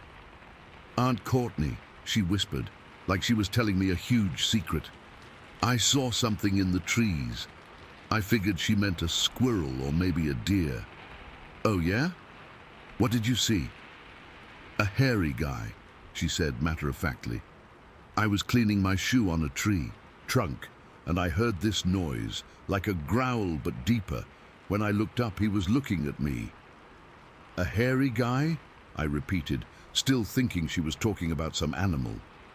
She nodded emphatically. "He had big teeth. He showed them to me." She bared her own teeth in demonstration, like this. Now, I love my niece, but 6-year-olds aren't exactly known for their accurate reporting. I figured she'd seen a raccoon or something, and her imagination had done the rest. "Was it a bear?" I asked, suddenly a bit concerned. Bears weren't common in that area, but not unheard of. She shook her head firmly. "No, it was a hairy guy, in the tree. He was big." I took her hand and walked her back to the yard. Joe was at the drinks cooler, and Maggie ran straight to him, still clutching her dirty shoe. "Daddy! Daddy! I saw a monster in the trees!" she exclaimed, tugging on his shirt. Joe laughed and ruffled her hair. "Did you now? Was it a friendly monster?" "No!" Maggie stamped her foot in frustration. "He growled at me. He showed me his teeth." "Sounds scary," Joe said, clearly humoring her. He glanced at me. "What did she really see?" I shrugged. "Probably a raccoon or something. She stepped in some animal poop and was cleaning her shoe when she heard a noise." Joe nodded, already losing interest. "Hey, can you help her clean that shoe? Your sister-in-law brought those special white ones for the family picture later." I took Maggie to the outdoor faucet, and while we cleaned her shoe, she kept insisting about the hairy guy in the tree. She was getting frustrated that no one believed her. "Will you come see?" she pleaded, looking up at me with those big brown eyes. "Please, Aunt Courtney, I can show you where he was." I hesitated. Part of me thought this was silly, but Maggie was genuinely upset. And honestly, I was a little curious. If there was a bear hanging around, someone should probably know about it. "Okay," I said finally. "Let's go take a quick look. But we're not going far, and if I say we turn around immediately. Got it?" She nodded eagerly, grabbing my hand and practically dragging me toward the woods. "Hey, where are you two going?" Joe called after us. "Monster hunting," I called back with a laugh. "We'll be right back." The temperature dropped noticeably as soon as we stepped under the canopy of pine trees. The forest floor was covered in brown needles that muffled our footsteps. Sunlight filtered through in patches, creating this dappled effect that was actually really beautiful. I wasn't scared at all. It was the middle of the day. We were maybe 30 feet from the yard, and I could still hear everyone laughing and talking. "It was over here," Maggie said, pulling me toward a large pine tree. "I was cleaning my shoe on this part." She pointed to a spot on the trunk where the bark was rough. I glanced up, half expecting to see a raccoon staring back at me. But there was nothing there except branches and pine needles. "Well, whatever it was, it's gone now," I said, ready to head back. But Maggie wasn't satisfied. "Let's look around more. Maybe he's hiding." I was about to say no when I heard something, a rustling sound coming from deeper in the woods. It wasn't the wind. There wasn't even a breeze. This was deliberate movement, something big enough to shake branches. "Did you hear that?" I whispered, suddenly tense. Maggie nodded, her eyes huge. She pressed herself against my leg. The rustling got louder, closer. It was coming from directly ahead of us, maybe 50 feet away. I couldn't see anything through the dense trees, but I could hear whatever it was moving around. Then the strangest thing happened. Pine needles started falling from above us, not just a few, but a shower of them, like someone had shaken a Christmas tree. They rained down on us like brown snow. I looked up. I still have trouble describing what I saw. It wasn't a bear. It wasn't a person. It was massive, easily 7 feet tall, and covered in thick, tawny-colored fur. Not dark brown like a bear, but lighter, almost a dirty blonde color. And it was in the tree above us, clinging to the trunk with these long, powerful limbs. For a split second, our eyes met. Its face was almost human, but not quite. The eyes were deep-set and intelligent, watching me with what looked like curiosity. Then it bared its teeth, exactly like Maggie had demonstrated, and made this low, rumbling sound that wasn't quite a growl, but definitely wasn't human. I screamed. Maggie screamed. I grabbed her and started running back toward the yard, tripping over roots and branches in my panic. I could hear it moving through the trees behind us, the branches shaking violently. "Joe!" I shouted as we burst out of the tree line. "Joe! Mike! Someone!" My screams got everyone's attention. Joe and my other brothers came running, along with a couple of my brothers-in-law. "What happened? What's wrong?" Joe demanded, taking Maggie from me. She was crying hysterically, pointing back at the woods. "There's something in there," I gasped, trying to catch my breath. "Something big. It was in the trees right above us. It growled at us." The men exchanged looks. I could tell they thought I was overreacting. "Probably just a bear," Mike said, but he looked concerned. "We should check it out, though." "It wasn't a bear," I insisted, but they were already heading toward the woods, Joe handing Maggie to his wife. I stayed at the edge of the yard, holding Maggie's hand, as we watched the men disappear into the trees. My heart was still pounding so hard, I could feel it in my throat. A minute later, we heard shouting, not screams of terror, but excited calls. "Up there! Look up there!" I couldn't help myself. I had to see. Telling Maggie to stay with her mum, I ran back to the tree line. From there, I could see my brothers and the others standing in a small clearing, all looking up and pointing. And then I saw it again.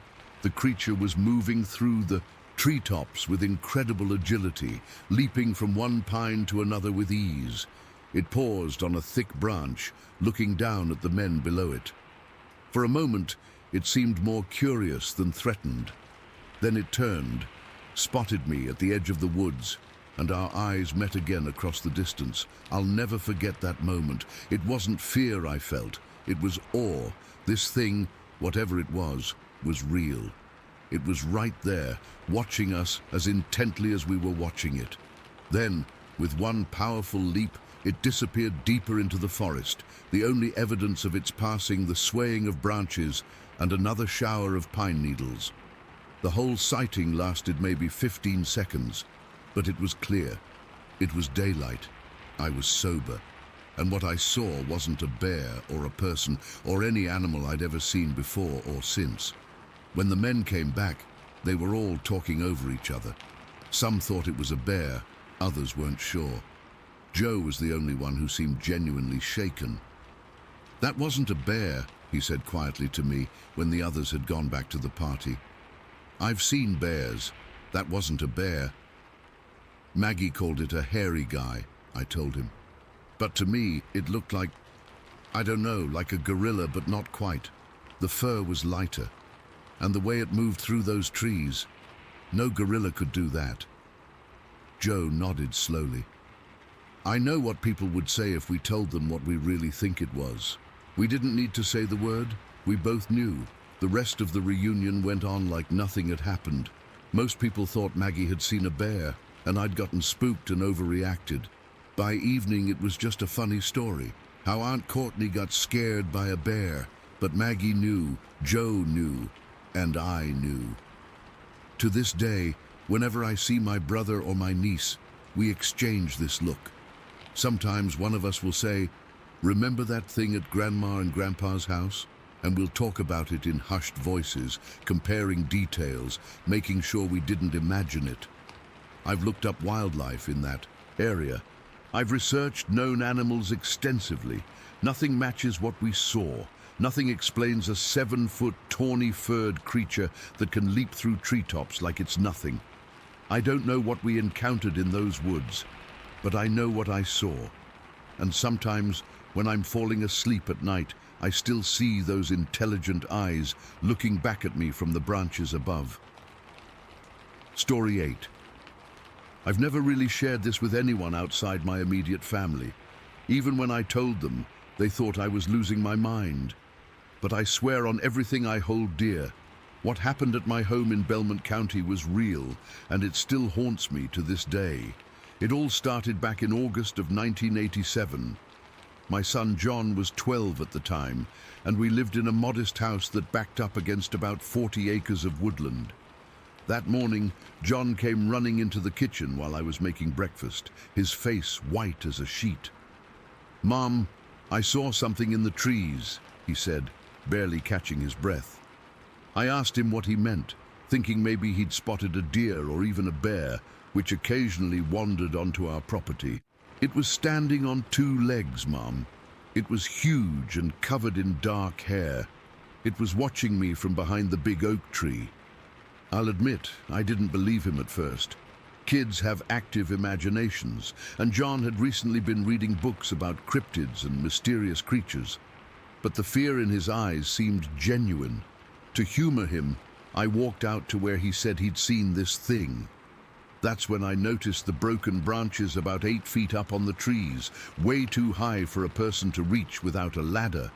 And below, in a small clearing just past our property line, was what looked like a makeshift bed. Grass and leaves piled together in an intentional way, pressed down as if something heavy had been lying there. I told myself it was probably just deer bedding, but deep down, I knew deer don't pile vegetation like that. They simply lay down and flatten what's already there. Over the next few weeks, strange things started happening. The apples from our tree would disappear overnight. Not just a few, but all of them. Even the ones at the very top that required a tall ladder to reach.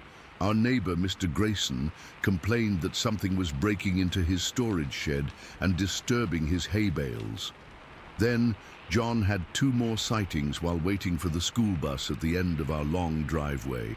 both times early in the morning, just as the sun was coming up. He described seeing the same tall, hairy figure watching him from the tree line. After the second incident, I started driving him to the main road to meet the bus. Then, as suddenly as it had started, everything stopped. No more sightings, no more stolen fruit, nothing. Life went back to normal. Years passed. John grew up, went to college, and eventually moved to Cincinnati for work. I stayed in the house alone after my husband passed away in 2001.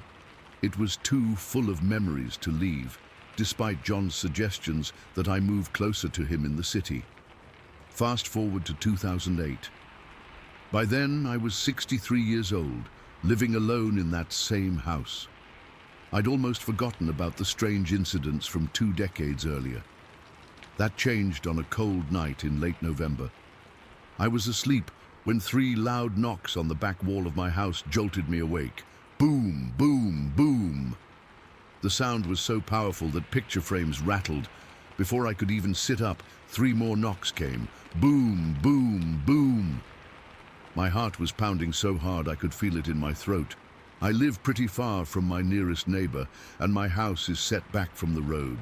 Nobody just stops by, especially not at, I checked my bedside clock, 2:17 in the morning. I lay frozen in bed, straining to hear any other sounds. After what felt like an eternity, I heard heavy footsteps crunching through the frost-covered leaves outside. They circled, around to the side of the house where my bedroom window is. Then came the breathing, deep, heavy breathing right outside my window. I could hear a strange grunting sound, almost like someone trying to communicate, but unable to form words. The window blind moved slightly as if something was peering through the tiny gap at the edge. I don't know how I found the courage, but I reached over and turned on my bedside lamp. The breathing stopped immediately, and I heard rapid, heavy footsteps moving away from the house. The next morning, I cautiously went outside to investigate. What I found sent ice through my veins. There were tracks in the thin layer of snow, not human footprints, but massive, bare, foot-shaped impressions, easily 16 inches long. They circled my house exactly where I'd heard the footsteps. What terrified me most was the stride length between them. I measured with a tape measure, and they were between 6 and 7 meters apart. No human could make strides that long. I called John that morning, my voice shaking as I told him what happened. He was concerned but skeptical, suggesting it might have been teenagers playing a prank. But deep down, I knew. The creature from 1987 had returned. Over the next few weeks, the visitations became more frequent. Always at night, always starting with those rhythmic knocks. 3 times, pause, 3 more. Like it was announcing its presence, maybe even trying to be polite in its own way.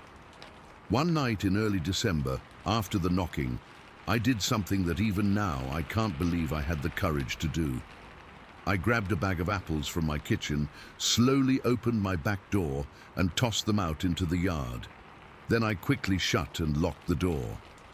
From my darkened living room window, I watched as a massive, shadowy figure emerged from the tree line. It moved with an oddly graceful gait for something so large, swinging its long arms with each step. In the dim moonlight, I could make out that it was at least 7 feet tall and covered in what appeared to be dark, matted hair. It approached the apples cautiously, then gathered them up with surprising dexterity. Before retreating to the woods, it turned toward my window and seemed to look directly at me, though I'm certain it couldn't actually see me in the darkness.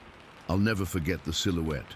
Broad shoulders, no distinct neck, and a head that seemed to slope back from a prominent brow. After that night, a strange pattern developed. I would leave things out, usually food, but sometimes other items like a flashlight or a small radio. By morning, they would be gone.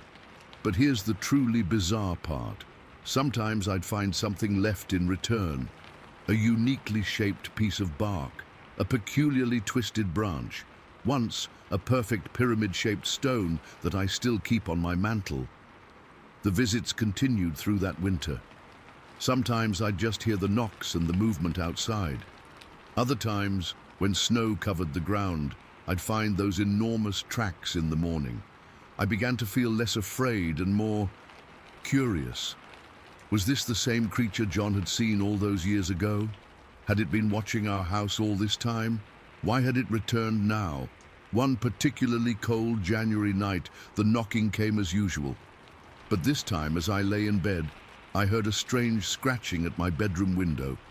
Not aggressive, more like a gentle request for attention. I held my breath and slowly turned to look. Through the slight gap in my blinds, I could see what appeared to be a massive eye peering in. Just one enormous dark eye, reflecting the faint moonlight. I gasped involuntarily, and immediately the eye disappeared. I heard heavy footsteps quickly retreating. The next morning, I found something unsettling. My window screen had been carefully removed and was leaning against the side of the house. Nothing was damaged. It had been meticulously detached, as if by someone with fine motor skills and deliberate care. And on the ground below my window was a pile of fresh apples, not from my tree, which was bare in winter, but store-bought varieties I'd never seen in our local market. It had brought me a gift. As winter turned to spring, the visits became less frequent. By summer, they had stopped altogether. I found myself oddly disappointed. I'd grown accustomed to my nocturnal visitor, even leaving a small bowl of fruit on my back porch each night just in case. But then, last month, the knocking returned. I was reading in my living room when I heard it, the familiar pattern, 3 knocks, pause, 3 more. A shiver ran down my spine, not from fear this time, but from anticipation. I grabbed the bowl of apples I'd prepared, I'd taken to keeping them on hand again, and slowly approached my back door. With a deep breath, I opened it just a crack. There it stood, not 20 feet from my door. In the porch light, I could finally see it clearly. Tall, massive, covered in dark brown hair, with hints of grey around what I guessed was its face. It stood perfectly still, watching me with those deep-set eyes under a prominent brow ridge. We stared at each other for what felt like an eternity, but was probably only seconds. Then, with deliberate slowness, I placed the bowl of apples on the porch and stepped back inside, keeping my eyes on the creature the entire time. It waited until I closed the door before approaching. I watched through the window as it picked up the bowl, emptied the apples into one massive hand, and then carefully placed the empty bowl back on the porch.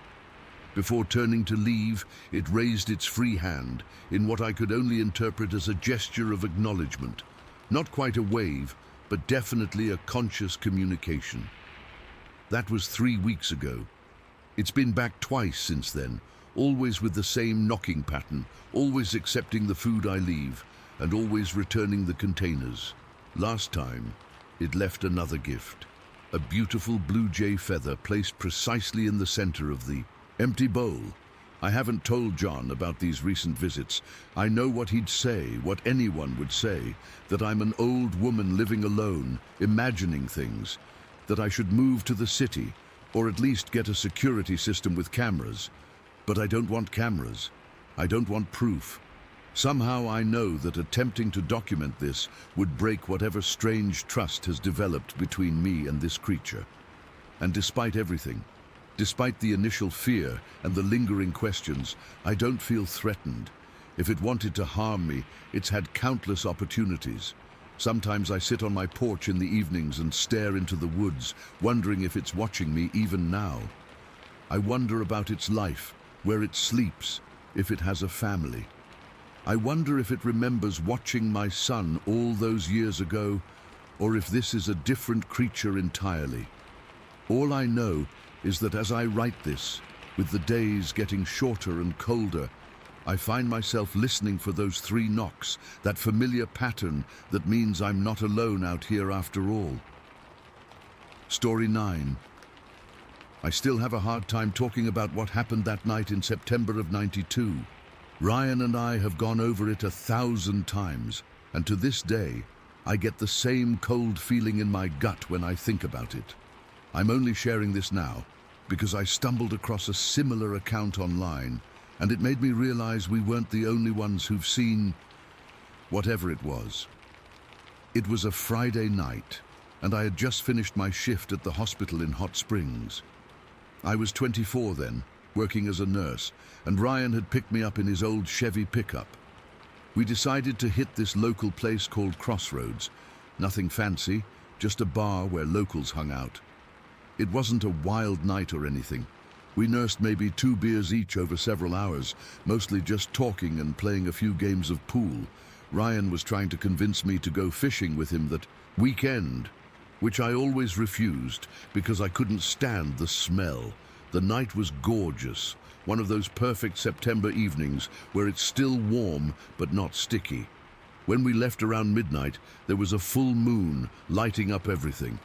It was Ryan who suggested we drive down to Lake Hamilton. "Come on, Liv," he said. "It'll be peaceful, and the moon's reflecting off the water. Better than going straight home." I agreed because honestly, I wasn't ready for the night to end. We'd been friends since high school, and there was something comfortable about just hanging out with him. So we took the back roads toward this little fishing access point on the eastern shore of the lake. It was a spot Ryan used sometimes, secluded, with a small gravel area where you could park right near the water. The kind of place locals know about, but tourists don't. We pulled in around 12:30, and Ryan backed his truck up so the bed faced the water. We climbed in the back, sat against the cab, and just stared out at the moonlight dancing across the lake. The woods were thick all around us, except for the clearing where we'd parked. There was that nighttime chorus of crickets and frogs, and occasionally a fish would jump and break the surface of the water. "This is nice," I remember saying. The air smelled like pine and lake water. It was just peaceful, normal, until it wasn't. We'd been sitting there maybe half an hour when I noticed something moving along the tree line to our right. At first, I thought it was just shadows playing tricks on me. The moonlight was bright enough to cast them. But then I realized the shadow was moving independently, working its way along the shore about 100 yards away. I reached over and put my hand on Ryan's arm. "Don't make any sudden movements," I whispered. "But look over there." I nodded toward where I'd seen the movement. Ryan squinted, then I felt him tense up beside me. "What the hell is that?" he whispered back. Whatever it was big, really big, and moving deliberately, staying close to where the trees met the shoreline. There was a small clearing ahead of it, maybe 100 yards wide, where we'd get a clear view when it crossed. My heart started racing. I remember thinking it was probably a bear, even though bears aren't common in that part of Arkansas. But as it moved closer to that clearing, I realized it wasn't moving like any animal I'd ever seen. When it stepped into the moonlight, I stopped breathing. It was walking upright, on 2 legs, but it wasn't human, not even close. This thing had to be over 8 feet tall, covered in what looked like dark fur or hair. Its posture was slightly hunched forward, but it was definitely bipedal. The arms weren't excessively long like you'd see on an ape, but proportional, hanging about mid-thigh. Even from 75 feet away, I could see it had a flattened face, almost like someone had pressed it in. The shoulders were massive, probably twice as wide as Ryan's, and he was a big guy. I remember noticing strange details, the way you do when your brain is trying to process something impossible. Its legs looked thick, like tree trunks, with what appeared to be heavy bone structure. The way it moved was fluid, but powerful, each step deliberate. Neither of us said a word. We just sat there, frozen, watching this creature as it walked along the shore. I don't know if it was the silence that gave us away or if it just happened to look in our direction, but suddenly it stopped. It turned its head toward us, and even though I couldn't make out its eyes in the darkness, I knew it was looking right at us. For what felt like forever, but was probably only seconds, it just stood there. It seemed to be considering something, whether to run away or come closer. Then it made its decision. It started walking directly toward our truck. "Oh my God," I whispered. "Ryan!" He was already scrambling up. "Get in the cab, now!" We practically fell over each other, getting off the truck bed and into the cab. I banged my knee hard on the door getting in, but I barely felt it. My hands were shaking so badly I struggled with the door handle. Once inside, I looked out my window and saw it was still coming. And it was moving fast now. The distance between us had already closed to maybe 25 feet. Close enough that I could see the way its fur moved with each step, the massive width of its chest, the way its head sat directly on its shoulders with almost no neck. "Drive!" I shouted at Ryan. "Just go!" Ryan had already started the engine. He threw the truck into reverse, spinning the wheels on the gravel, then shifted to drive and floored it. The tires kicked up stones as we lurched forward onto the access road. I twisted around in my seat to look back through the rear window. The creature had stopped where our truck had been parked and was just watching us leave. The image of it standing there in the moonlight, this impossible thing that shouldn't exist, is burned into my memory. We tore down that narrow road like bats out of hell. Ryan was white-knuckling the steering wheel, and I was pressed against the door, still looking behind us. "Did you see that?" Ryan kept saying. "Did you fucking see that?" "I saw it," was all I could manage. We drove straight to my apartment in Hot Springs. Neither of us wanted to be alone. We sat at my kitchen table with all the lights on, drinking coffee at 2 in the morning, trying to make sense of what we'd seen. "It wasn't a bear," Ryan said for the 10th time. "Bears don't walk like that." "It wasn't a person in a costume," I added. "No way. It was too big, too fluid in its movements." We went back and forth like this for hours. Could it have been some kind of escaped animal? A deformed human? Some optical illusion caused by the moonlight and our tired minds? But we both knew what we'd seen was real. It moved with purpose. It noticed us. It made a decision to approach us. For weeks afterward, I had trouble sleeping. I kept replaying that moment when it turned and looked at us. What would have happened if we hadn't gotten away? The thought made my skin crawl. Ryan and I made a pact not to tell anyone else. Who would believe us? We'd sound crazy. But we talked about it between ourselves often, trying to rationalize what we'd seen. It was about 3 years later when I was flipping through a magazine in a doctor's waiting room and came across an article about Bigfoot sightings in the Pacific Northwest. There was a sketch that made my blood run cold. The proportions, the slightly stooped posture, the flat face with no neck, the massive shoulders. It was exactly what we'd seen that night at Lake Hamilton. I showed the article to Ryan that evening. He stared at the sketch for a long time before saying, "That's it, Liv. That's exactly what we saw." I've done a lot of research since then. Turns out there have been other sightings in the Ouachita Mountains and around the lakes in Arkansas. Not many, but enough to make me realize we weren't alone in our experience. I've never gone back to that fishing spot. Ryan says he hasn't either. Some places you just don't return to after something like that happens. The few times I've driven around Lake Hamilton since then, I always find myself scanning the tree line, half afraid and half hoping to catch another glimpse of whatever it was. It's been over 30 years now, but I still get chills thinking about that night. The way it moved, the way it looked at us, the way it decided to approach. I'm a rational person. I deal with facts and evidence every day in my job. But I know what I saw, and it wasn't anything that's supposed to exist in Arkansas, or anywhere. I've never been able to explain it. Neither has Ryan.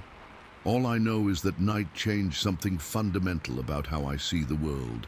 There are things out there we don't understand, things that don't fit neatly into the categories we've created. And sometimes, if you're in the wrong place at the wrong time, or maybe the right place at the right time, you might catch a glimpse of them. And if you do, you'll never forget it. I certainly haven't. Story 10. I've never really told many people about this. Even now, typing this out makes my hands shake a little. I'm 59 years old. but I still get chills thinking about what happened when I was 11. It was mid-January 1976, Sunday afternoon, around 4 p.m. I remember because my parents were watching some football game on TV, and I was bored out of my mind.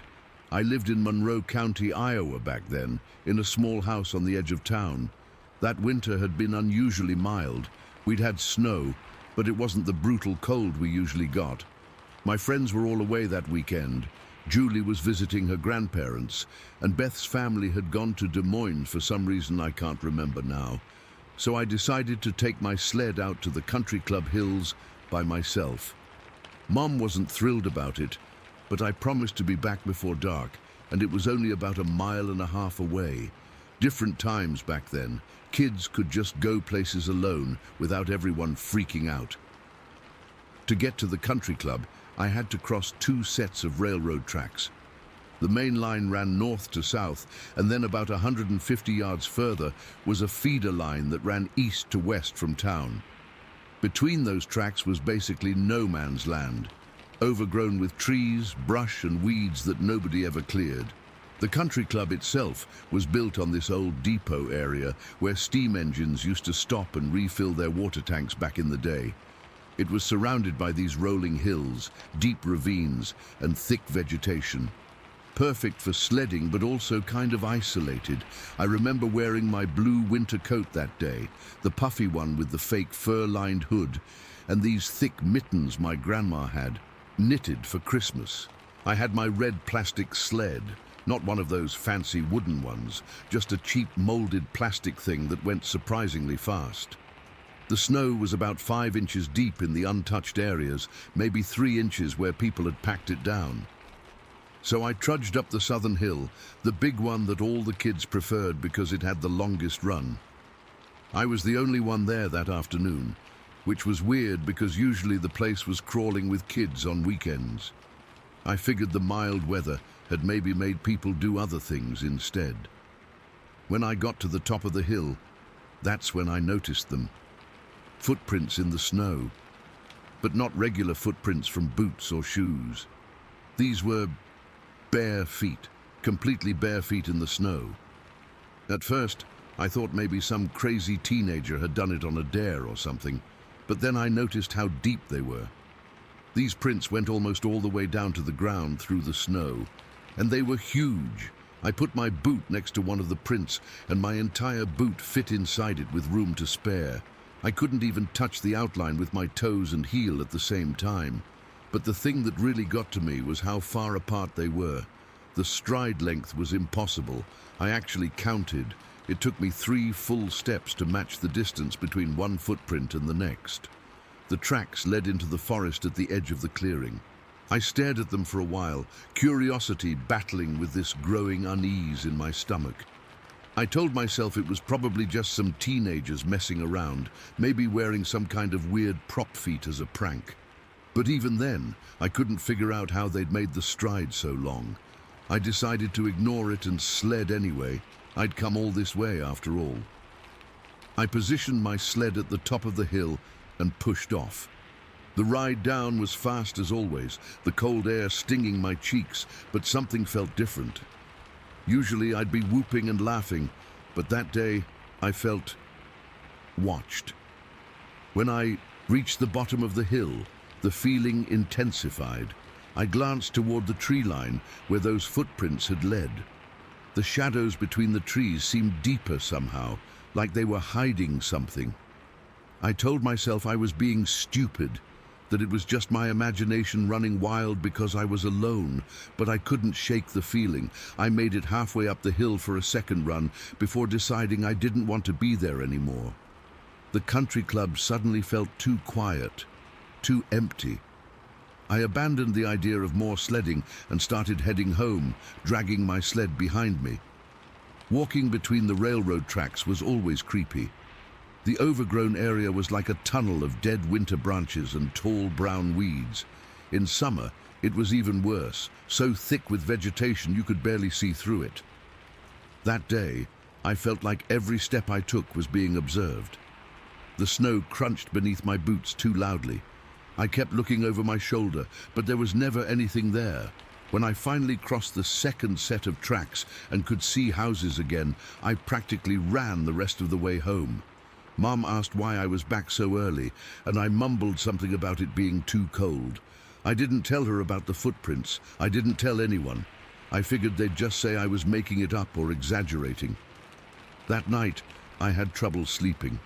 I kept thinking about those huge bare footprints in the snow, how deep they were, how far apart, what kind of person could leave tracks like that, and why would they be barefoot in January? The rest of the winter passed normally. I never went back to the country club alone, always making sure I had at least one friend with me. I never saw those footprints again, but I also avoided that part of the hill where they'd been. Then came summer. Late June it must have been. We'd had this heat wave, so we were sleeping with the windows open. My bedroom was upstairs, but my parents' was on the ground floor at the back of the house. Their window faced the yard and the woods beyond. One night I got up to use the bathroom, must have been around 1 in the morning. As I passed my parents' bedroom on the way back upstairs, I glanced out their window. The moon was bright that night, almost full, casting everything in this silvery light. That's when I saw it. A figure, standing in our yard, looking directly into my parents' window. It was tall, so tall that it didn't need to bend to peer into the window, which was a good 7 feet off the ground. No normal person could look through that window without a stepladder. I froze, my heart hammering so hard I thought it would wake my parents. The figure was mostly in shadow, but I could make out broad shoulders, a head that seemed too small for its body, and long, thin arms. It was perfectly still, just watching. I must have made some sound, because it suddenly turned its head toward me. I couldn't see its face clearly, but I felt its gaze lock with mine.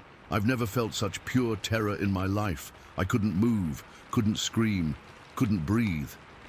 Then my dad stirred in his sleep, and the figure backed away from the window in one fluid motion.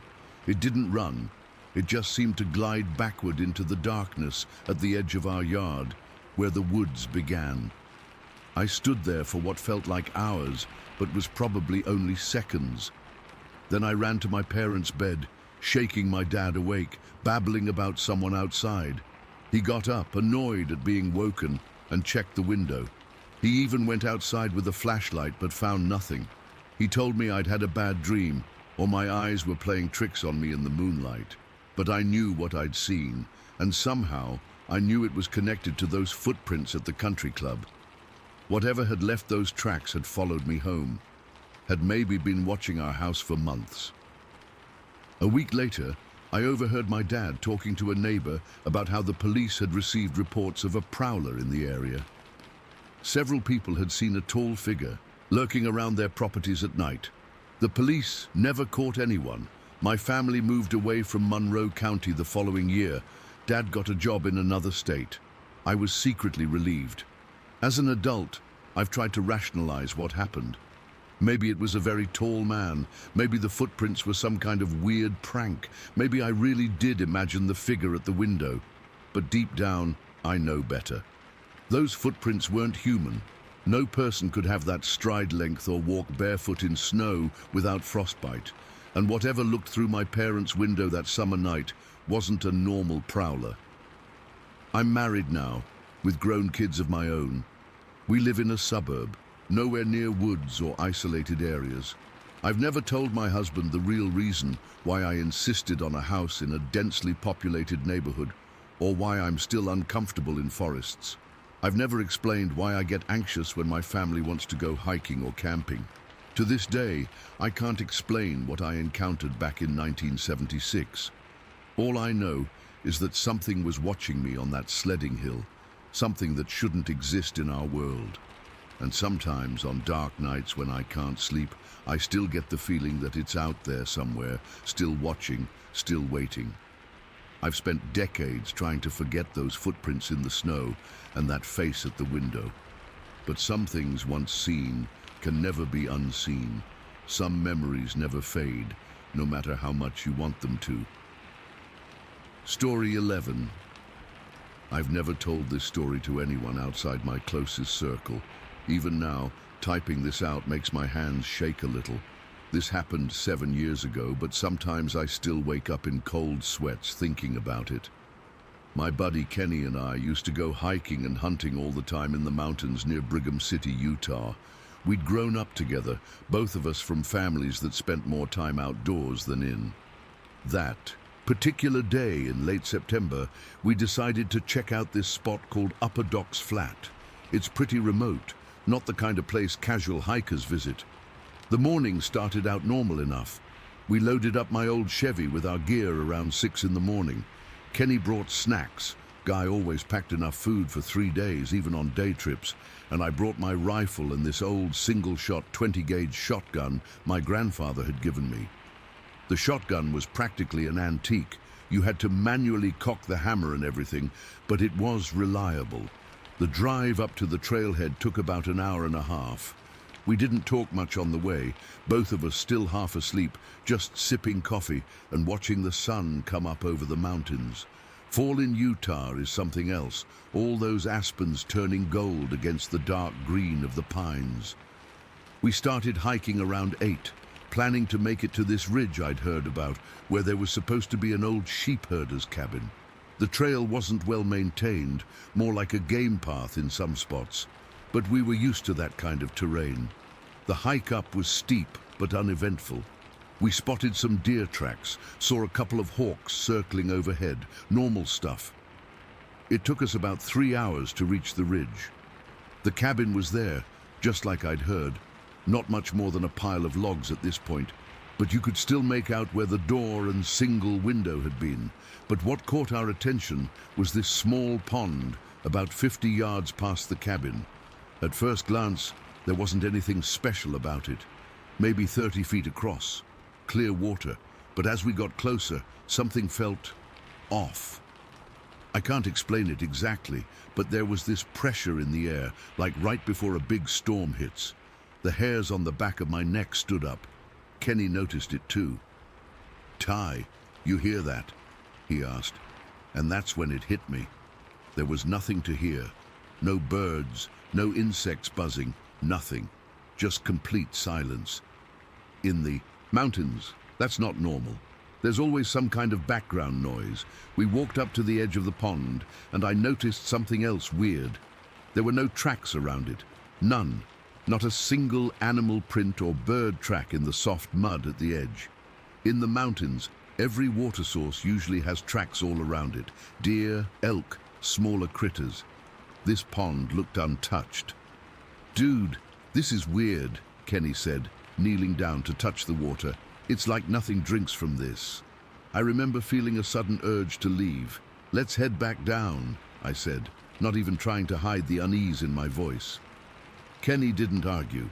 We ate our sandwiches a good distance from that pond, sitting against some rocks where we could see the valley below. Neither of us mentioned how strange the pond was, but I could tell it was bothering Kenny too by the way he kept glancing back at it. After lunch, we started making our way down, taking a slightly different route than we'd come up. We'd been descending for maybe 30 minutes when Kenny stopped suddenly. "You hear that?" he whispered, pointing toward a stand of aspens across a small ravine to our right. I listened carefully and caught what sounded like grouse or pine hens making noise in the underbrush. Kenny grinned. "I'm gonna go check it out. Maybe get us some dinner." I hesitated. Something still felt off to me, but I couldn't put my finger on what. "Take the shotgun," I said, handing him the old 20 gauge. "Just one shell though, so make it count." I was only half joking. "And stay where I can see you." He nodded, checked the shotgun to make sure it was loaded, and started making his way across the ravine. I watched him go, scanning the area myself. The feeling of unease hadn't left me. The ravine wasn't deep, but it was filled with these thick, thorny bushes that Kenny had to push through. I winced watching him. Those thorns looked nasty. He was about halfway across when I heard him curse loudly. "Shit, damn branch got me good," he called back, holding up his arm. Even from where I stood, I could see blood starting to soak through his sleeve. That's when I heard it. A loud crash from the hillside above Kenny, like something big had just knocked over a dead tree. My eyes shot up, scanning the slope. There was another noise, a rapid sequence of knocks, almost like someone hitting a hollow log with a stick, but much louder. Knock, knock, knock. Pause. Knock, knock. "Kenny, get back here, now!" I shouted, raising my rifle instinctively. He looked confused, still focused on his bleeding arm. "What? Why?" And then I saw it. About 400 yards up the hill, moving through the trees, something was running down the slope, toward Kenny. It was big, way too big to be a bear or anything else that should have been in those mountains. My mouth went dry as I tried to process what I was seeing. This thing was at least 8 feet tall, moving on 2 legs but hunched forward, covered in reddish-brown hair, with a patch of white on top that might have been its head. It was moving fast, using the trees for cover, but definitely heading straight for Kenny. "Kenny, run! Something's coming!" I screamed, my voice cracking with panic. He still couldn't see it from his position, but he finally heard the crashing sounds as whatever this thing was got closer. The knocking sound came again, louder this time, and Kenny's face went white. "Where is it?" he yelled, turning in a circle, the shotgun clutched in his hands. "Up the hill! It's coming down fast! Get back across now!" Kenny started thrashing back through the thorny bushes toward me, panic giving him a burst of speed. I kept my rifle trained on the tree line where I'd last seen the creature, but it had disappeared from view. The crashing sounds were getting closer, though. It was definitely still coming. I'll never forget what happened next. Kenny was about 10 feet from me, fighting through the last of the thorns when he tripped. The shotgun went off with a deafening boom as he fell. The sound echoed across the valley. Everything went completely still. The crashing stopped. The knocking stopped. Kenny scrambled to his feet, tears streaming down his face, blood dripping from dozens of thorn scratches, and the deeper cut on his arm. "Did you see it?" he gasped, grabbing my jacket with his free hand. I nodded, still scanning the hillside. "Yeah, I saw it." "What the fuck was that thing?" Before I could answer, there was movement at the edge of the tree line. The creature had stopped about 200 yards away and was now standing partially exposed between 2 large pines. I could see it more clearly now. Definitely bipedal, but with proportions all wrong for a human.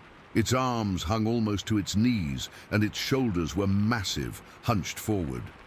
The reddish-brown hair covered its entire body, and what I'd thought was a white patch on its head looked more like a pale face surrounded by darker hair. For a moment, just a moment, I swear it looked right at us. I felt a cold dread wash over me, unlike anything I've ever experienced. Then it turned and ran back up the hill, moving faster than anything that size should be able to move, disappearing into the trees. "We need to go. Now," I said, my voice barely above a whisper.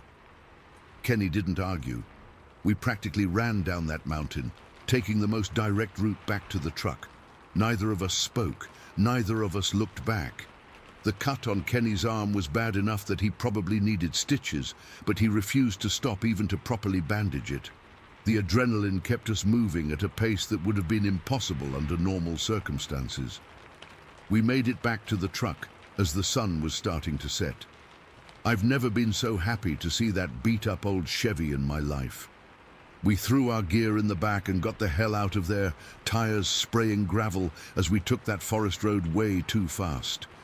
It wasn't until we were back on the main highway that either of us spoke. "What did we just see?" Kenny asked, his voice hollow. His arm was still bleeding, soaking through the t-shirt he'd wrapped around it. "I don't know," I answered honestly. "But whatever it was hunting you." We didn't talk about it again that day. I drove Kenny to the ER, where he got 17 stitches in his arm. We told the doctors he fell into a thorn bush while hiking. Technically true. It took almost 2 weeks before we were ready to discuss what happened. We came from a small town, the kind of place where everyone knows everyone's business. We agreed not to tell anyone else. Who would believe us anyway? I've spent countless hours researching since then, trying to find any similar accounts from that area. There have been a few vague reports over the years, but nothing concrete. Kenny refuses to go hiking anymore. He moved to Salt Lake City the following year, said he needed to be around more people. As for me, I still go up into the mountains, but never alone and never to Upper Docks Flat. Sometimes when I'm in the woods and everything goes quiet, I find myself listening for that knocking sound. And sometimes, in my nightmares, I'm the one stuck in that ravine, and whatever was in those woods that day is running straight toward me. I don't know what we encountered that day. Maybe it was what some people call a Sasquatch or Bigfoot. Maybe it was something else entirely. All I know for certain is that it was real, it was intelligent, and for reasons I'll never understand, it wanted Kenny.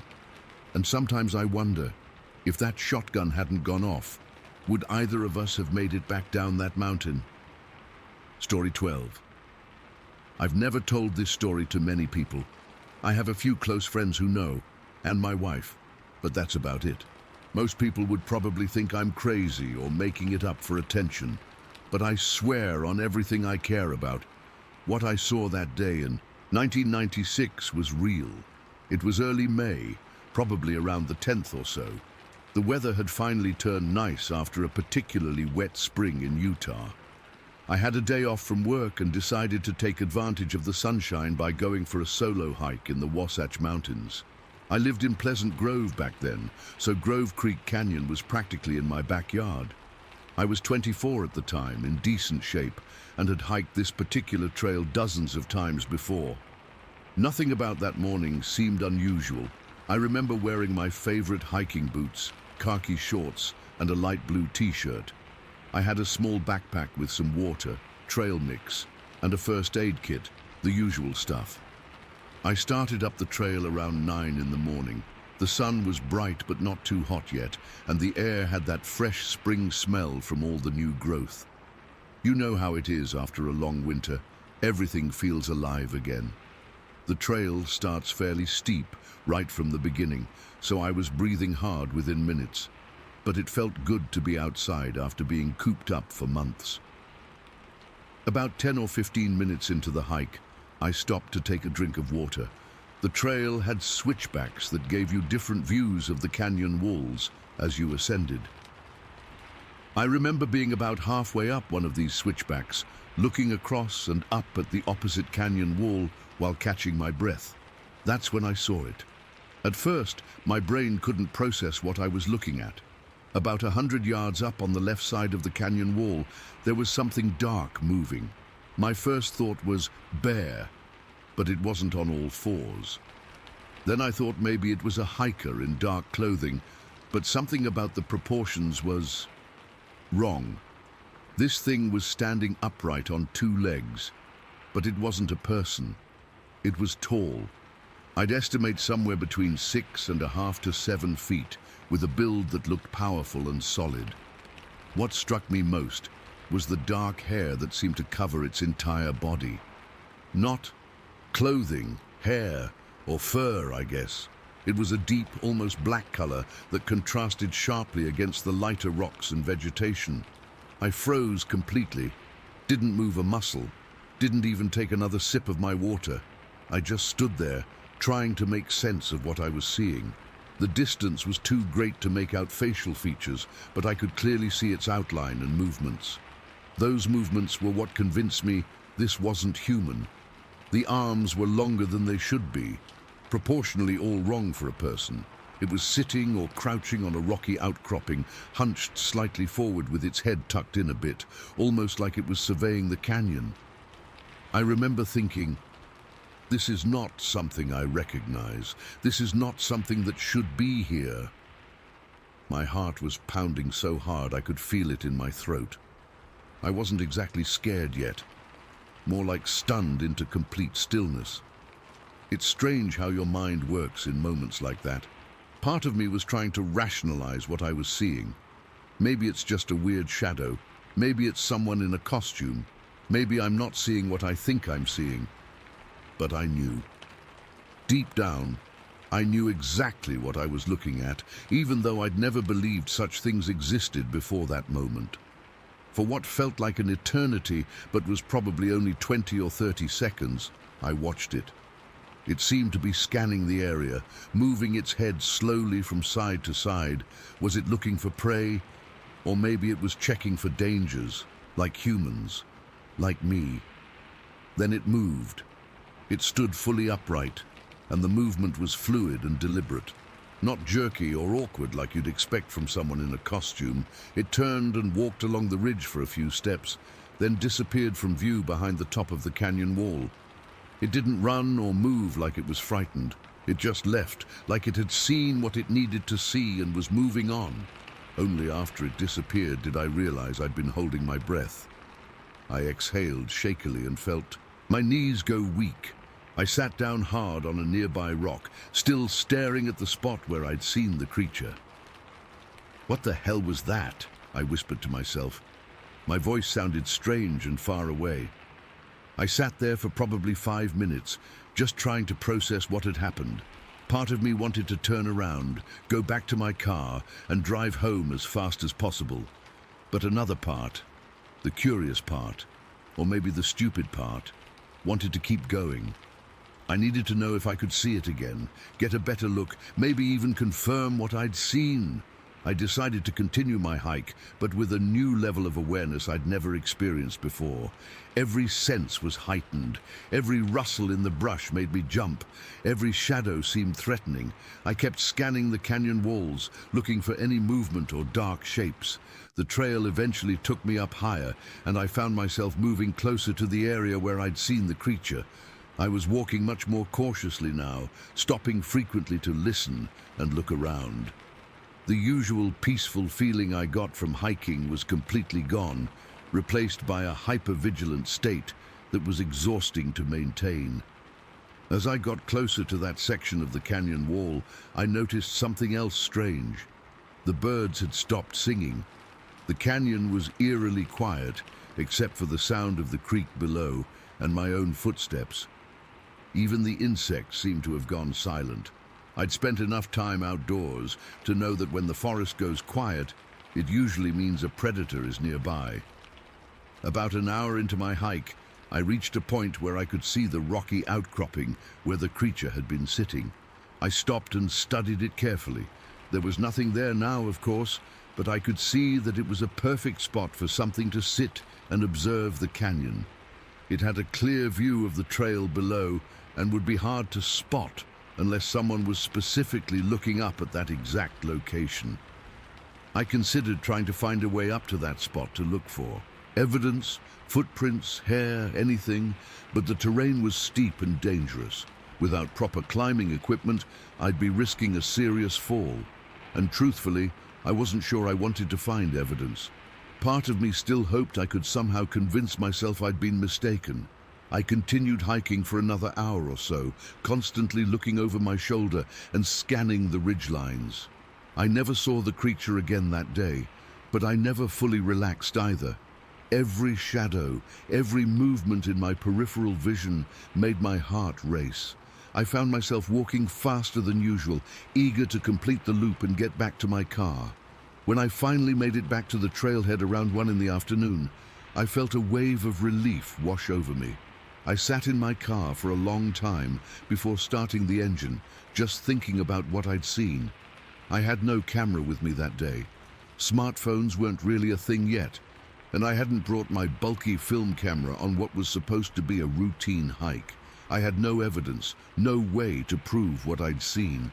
Just my memory and the absolute certainty that I'd witnessed something that shouldn't exist. Over the next few days, I couldn't stop thinking about it. I went to the local library and started researching. I found books about Bigfoot sightings in the Pacific Northwest, but not much about Utah. Still, the descriptions matched what I'd seen. The height, the dark hair covering the body, the non-human proportions but bipedal stance. I debated reporting what I'd seen to local authorities, but decided against it. What would I say? I saw a Bigfoot? They'd think I was crazy or looking for attention. Without evidence, my story would just be another unverifiable claim. I did go back to Grove Creek Canyon several times over the next few months, always with a camera, always with a heightened sense of alertness. I never saw the creature again, but I never hiked there alone after that day. Something about being alone in those mountains had changed for me. It's been 27 years since that day, and I still think about it regularly. I've told a few people close to me, and the reactions have been mixed. Some think I saw a bear standing on its hind legs. Others suggest it was just another hiker in dark clothing, and the distance and light played tricks on my perception. My wife believes me, though. She says she can see in my eyes that I'm telling the truth about what I experienced. The strangest part is how it changed my view of the world. Before that day, I was certain about what existed and what didn't. After seeing that creature, I realized how little we actually know. How many other things might be out there that we dismiss as legends or myths? I still hike those mountains occasionally, though I moved away from Pleasant Grove years ago. Every time I'm on a trail, part of me is watching the ridgelines, looking for that dark figure. I'm not sure if I want to see it again or not. Part of me wants confirmation that I wasn't imagining things, but another part hopes it was just a one-time encounter. All I know for certain is what I saw that day in Grove Creek Canyon was real. It wasn't a bear, it wasn't a person, and it wasn't my imagination. It was something else entirely, something that most people don't believe exists. But it does. I've seen it. And once you've seen something like that, you can never unsee it or forget it. Sometimes I wonder if it saw me too, if it remembers the human who stood frozen on the trail that spring morning, just as clearly as I remember it. Story 13. I've never told this story to anyone outside my family and a couple of close friends. Most people roll their eyes or chuckle, thinking I'm just making stuff up. But I know what I saw that evening in 1992. And that image has stuck with me for over 30 years now. I was 14 that summer, living with my family in Cherokee County, North Carolina. Our house sat on about 3 acres of land that backed up to dense woods. In front, beyond our yard, there was a small 2-lane road, and on the other side of that was a steep bank that dropped down into Old Man Hensley's cornfield. It was a perfect place for kids to grow wild, playing outside until the streetlights came on. It was late August, one of those evenings where the air feels thick and heavy, but the heat of the day was finally giving way to a cooler evening. Me, my 2 younger brothers, Sam was 11 and Ethan was 9, and our cousin Tyler, 12, were playing war games in the yard. We'd been at it for hours, running around with stick rifles, hiding behind trees and ambushing each other. Normal kid stuff. As the sun started to sink, the game evolved into a hide-and-seek situation. My brothers decided they'd team up and hide while Tyler and I counted and then hunted them down. They took off running toward the back of our property, near where our yard started to give way to the woods. Tyler and I sat on the front porch steps, counting loudly to 50. I remember checking my watch. It was around 7:30, and the light was getting that golden orange quality it gets before sunset. Fireflies were just starting to come out, blinking in the tall grass at the edges of the yard. We'd barely made it to 30 in our counting when I heard Sam yell. Not a playful yell. It was that high-pitched shriek kids make when they're genuinely scared. Then Ethan started shouting too, and within seconds, I could see them both tearing across the yard toward the house, running like their lives depended on it. "Something's back there," Sam was shouting, his face red and sweaty. "Something big is moving in the woods." Ethan was right behind him, completely out of breath. "We heard it. It was breaking branches and breathing heavy." Tyler and I exchanged looks. We figured they were trying to trick us or just got spooked by a deer. It wasn't uncommon to see wildlife around our place. Deer, foxes, even the occasional black bear, but the genuine fear in their eyes made me uneasy. "You're just trying to scare us," I said, but I didn't even believe it myself. "No, listen," Ethan insisted. We all went quiet. At first, There was nothing but the usual evening sounds, crickets starting up, a distant dog barking. Then I heard it too, a series of snaps and rustles from the tree line, like something large moving through the undergrowth. Not a deer, definitely bigger. "See?" Sam whispered, his voice trembling. The four of us huddled together instinctively, backing up toward the porch steps. That's when I glanced toward the road, past the small thicket that partially obscured our view of it. I still get goosebumps thinking about what happened next. There was this strip of short grass that ran from the edge of our yard to the road, maybe 20 yards long. As I was looking in that direction, something emerged from the woods on the far side of the road. At first, my brain couldn't process what I was seeing. It was like when you see something so out of place that your mind scrambles to make it fit into something familiar. But this didn't fit anywhere in my 14 years of experience. It was massive, not just tall, but wide. A dark, hulking figure moving with this strange, fluid grace that seemed impossible for something so big. It wasn't running, but it was covering ground fast with long, deliberate strides. Its arms swung in this heavy, pendulum-like motion that no human arms move like. They were too long, hanging lower than a person's would, and I could see thick, dark hair hanging from them, catching the last rays of sunlight. The body was just wrong. It was broader than any person I'd ever seen, not fat, but solid, like a walking wall of muscle. The legs were thick like tree trunks, taking these massive steps. But what really got me was the head. It wasn't round like yours or mine. It came up to this weird point, almost cone-shaped. I couldn't make out a face from where I stood, just this dark silhouette against the dimming sky.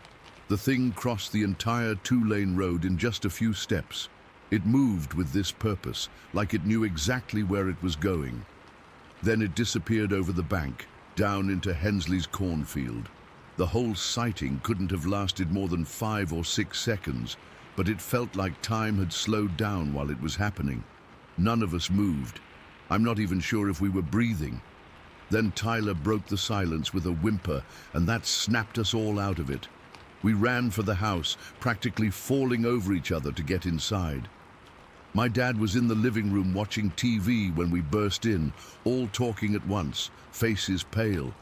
"Whoa, whoa, slow down," he said, muting the television. "What's going on?" We tried to explain what we'd seen, but it came out as a jumbled mess of big thing and hairy and not human. My dad's expression changed from concern to amusement. "Sounds like you boys saw a bear," he chuckled. "They stand up sometimes, you know." "It wasn't a bear, Dad," I insisted, feeling a flash of frustration. "It was walking on 2 legs the whole time, but not like a person. And it was huge, way bigger than any man I've ever seen."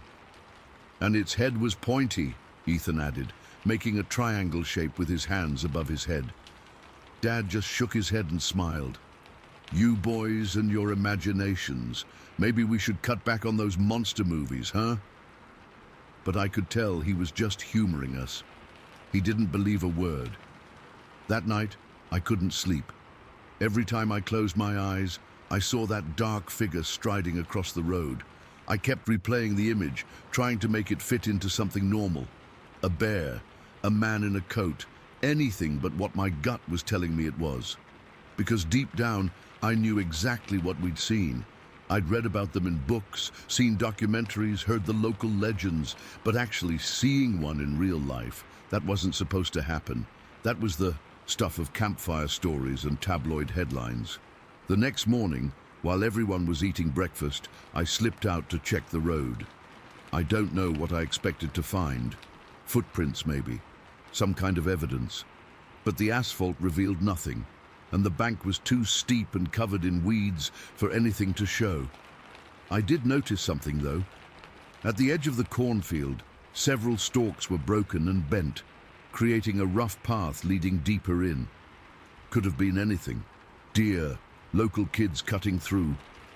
But I remember standing there, staring at that corn swaying in the morning breeze, and feeling this absolute certainty that whatever had made that path wasn't something most people believed existed.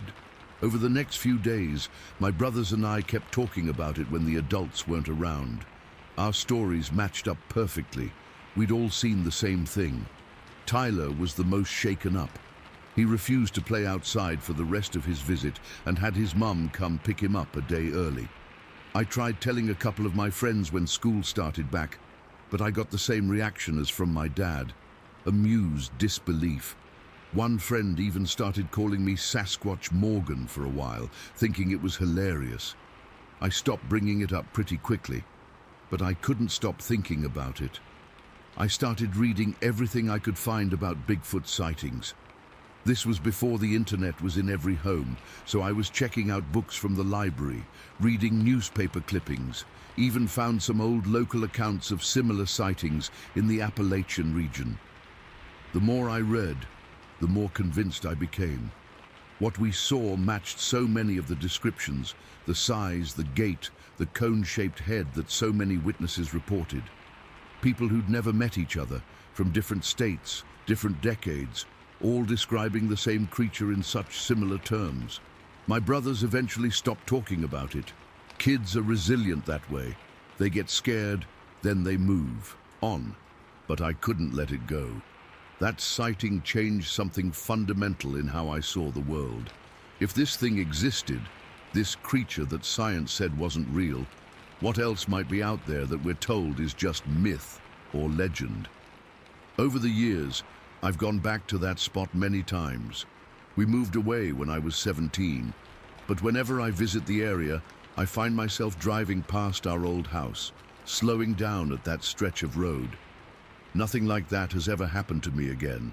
No more sightings, no strange encounters in the woods, but I know what I saw that evening in '92. It wasn't a bear. It wasn't a man. It was something else entirely. Something that moved with an ancient, powerful presence that felt like it didn't belong in our modern world. Sometimes I wonder if it's still out there, moving through those North Carolina woods. If other kids have seen it crossing roads at dusk, only to be told they were just seeing things, that their imaginations were running wild.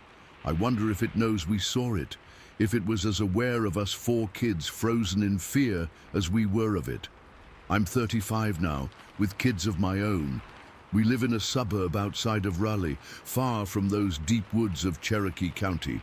Sometimes when we're camping or hiking, my oldest will ask if I believe in monsters. I never know quite how to answer, because what do you call a creature that's supposed to be myth, but you've seen with your own eyes? What do you call that moment when your understanding of what's real gets completely upended? I don't expect anyone reading this to believe me. That's not why I'm sharing it. I guess I just needed to put it down somewhere, to acknowledge that this thing happened to me, to us. That for a few seconds on a summer evening in '92, 4 kids glimpsed something that wasn't supposed to exist. And no matter how many people laugh or roll their eyes, I know what I saw.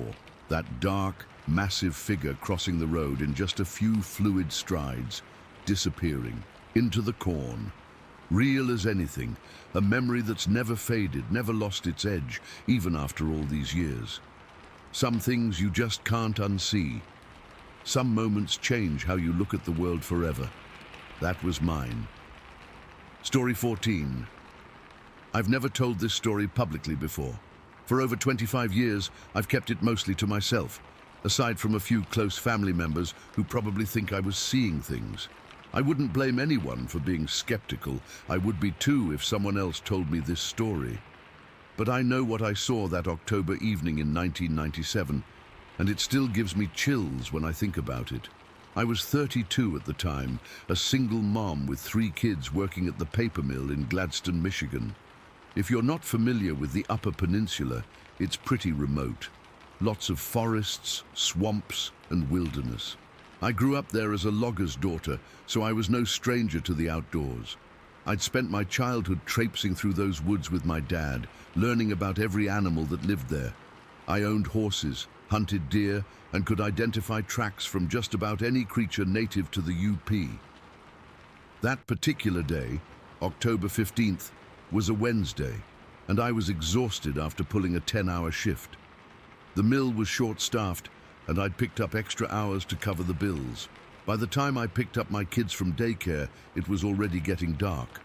My son Jake was 8 then, and my twin girls Emma and Sarah were 6. They were cranky and hungry, so we stopped at Jerry's sub shop in Gladstone to grab some dinner before heading home to Rapid River, about 15 minutes northeast on Highway 2. It was that weird twilight time, maybe around 6:30 in the evening. The sky was that deep blue-gray color that happens right before true darkness sets in. The leaves had mostly turned by then, all those brilliant oranges and browns that make autumn in Michigan so beautiful. But that night, those colors would take on a different meaning for me. We got back on the highway heading northeast. Jake was in the front passenger seat next to me, and the girls were in the back, arguing over whose half of the seat was whose. I remember I had the heat on because there was a chill in the air, and the windows were starting to fog a little around the edges. We had just passed the Gladstone city limits sign when I noticed something on the opposite side of the highway median. At first, I thought it was a pile of leaves or maybe a garbage bag someone had tossed out. But as we got closer, I could make out what looked like a person crouched down in the tall grass. At least that's what I thought. "Look at that stupid hunter," I said to Jake, pointing across the median. "Why is he just sitting there by the highway?" Jake leaned forward to look, and that's when it happened. The figure suddenly stood up. I'll never forget this moment as long as I live. What I had thought was a person, maybe a hunter in brown camouflage, rose up to a height that was impossible for a human. It was at least 7, maybe 8 feet tall. The way it unfolded itself from its crouching position was fluid, almost graceful, but nothing like how a person moves. Its body was covered in what looked like thick, matted fur, a brownish-reddish color that had perfectly blended with the autumn grass and foliage. That's why I hadn't immediately recognized it as a living thing. It had been perfectly camouflaged. "Mom, what is that?" Jake asked, his voice suddenly small. Before I could answer, the thing moved. And God, the way it moved. I've owned horses most of my life. I know how fast they can run at full gallop. This thing crossed the entire 4-lane highway in just 2 or 3 strides. 2 strides. Its legs were massive, powerful. It didn't run like an animal on all 4s. It was upright bipedal, but with a slight forward hunch to its posture. As we drove past, it was right there, maybe 30 feet away from us. I saw it lower its long arms to its sides, arms that hung down almost to its knees. I caught a glimpse of its profile, a somewhat conical head that seemed to sit directly on broad shoulders with no discernible neck. The face was dark and obscured by the fur, but I could tell it was flat and wide. The whole sighting couldn't have lasted more than 5 or 6 seconds. One moment it was crossing the highway, and the next it had disappeared into the tree line on our side of the road. I must have been white as a ghost because Jake asked if I was okay. The girls in the back hadn't even noticed. They were still arguing over something trivial. I remember my hands were shaking on the steering wheel. "Did you see that?" I asked Jake. He nodded wide-eyed. "Was that a bear?" I almost said yes. I wanted it to be a bear. But I've seen plenty of bears in my life, and this was not a bear. Bears don't stand 8 feet tall on 2 legs and sprint across highways with the speed and grace this thing had. They don't have that silhouette, that posture, those proportions. "I'm not sure what it was," I told him, not wanting to frighten him. But inside, a voice was screaming, "I know exactly what that was." The rest of the drive home was a blur. I kept checking my rearview mirror, half expecting to see that thing following us down the highway. The girls eventually noticed something was wrong and got quiet. I tried to act normal, but my mind was racing.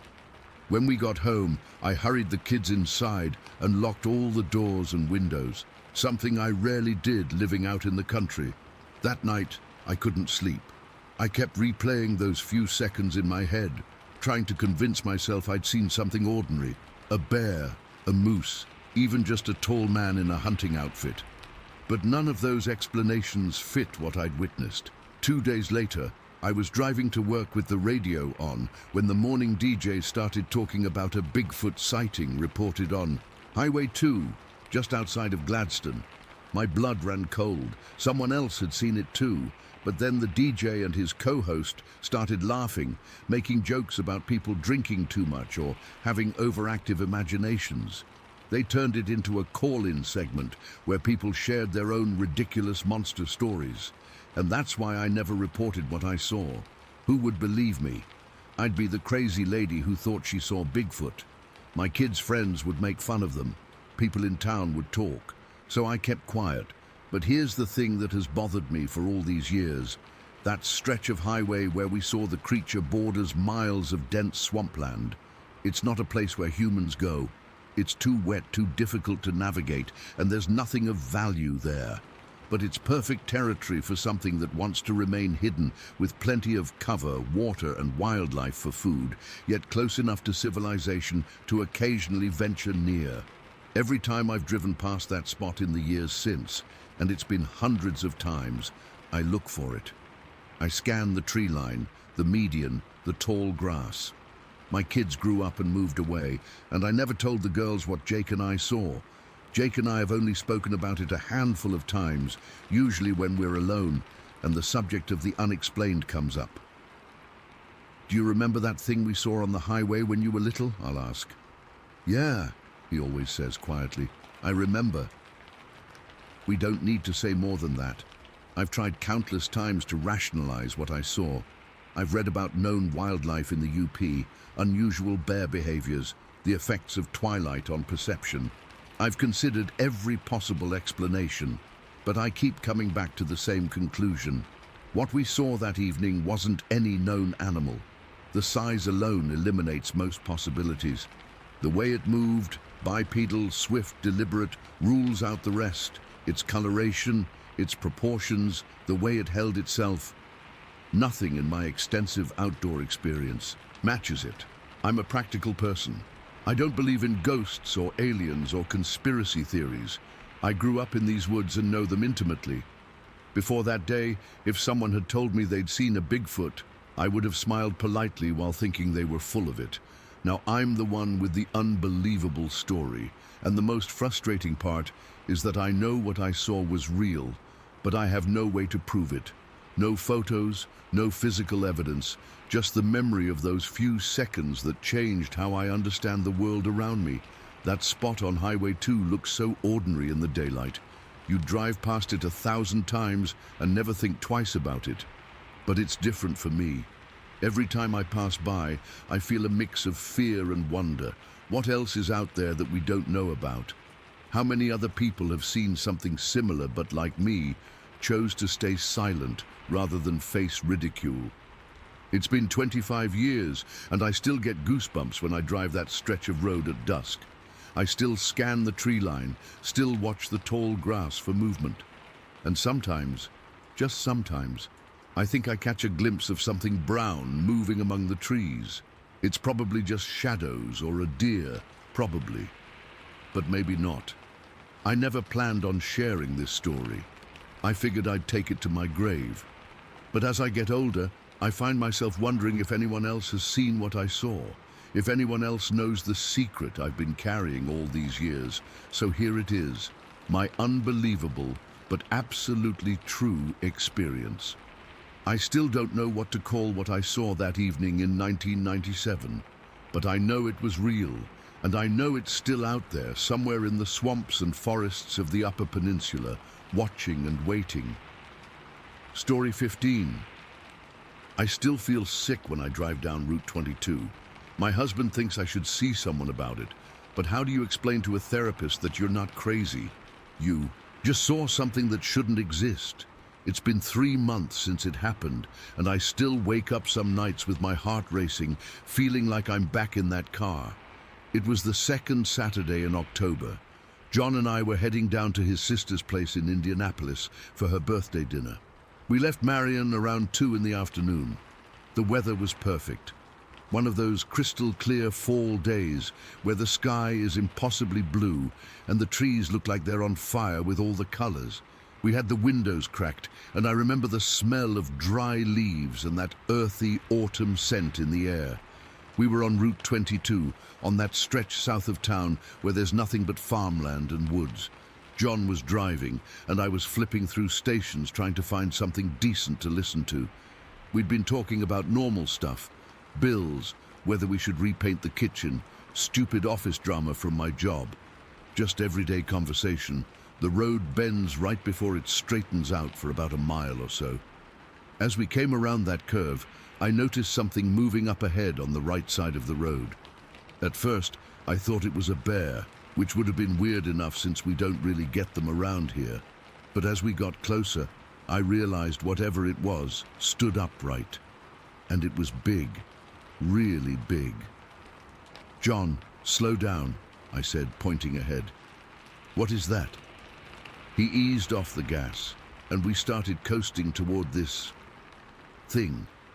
It was crossing the road from the east side to the west, walking with this weird gait, kind of hunched forward at the waist, with these incredibly long arms swinging at its sides. The arms were all wrong. They hung down almost to its knees. As we got closer, maybe about 50 yards away, I could see it was covered in thick, shaggy hair. Not fur exactly, but more like human hair, just all over its body, dark brown, almost black in some places. And it was tall. I'm not exaggerating when I say it had to be over 7 feet. Maybe closer, to 8. John had slowed to about 15 miles per hour, and we were both just staring. I remember thinking that this couldn't be real, but it was right there in broad daylight.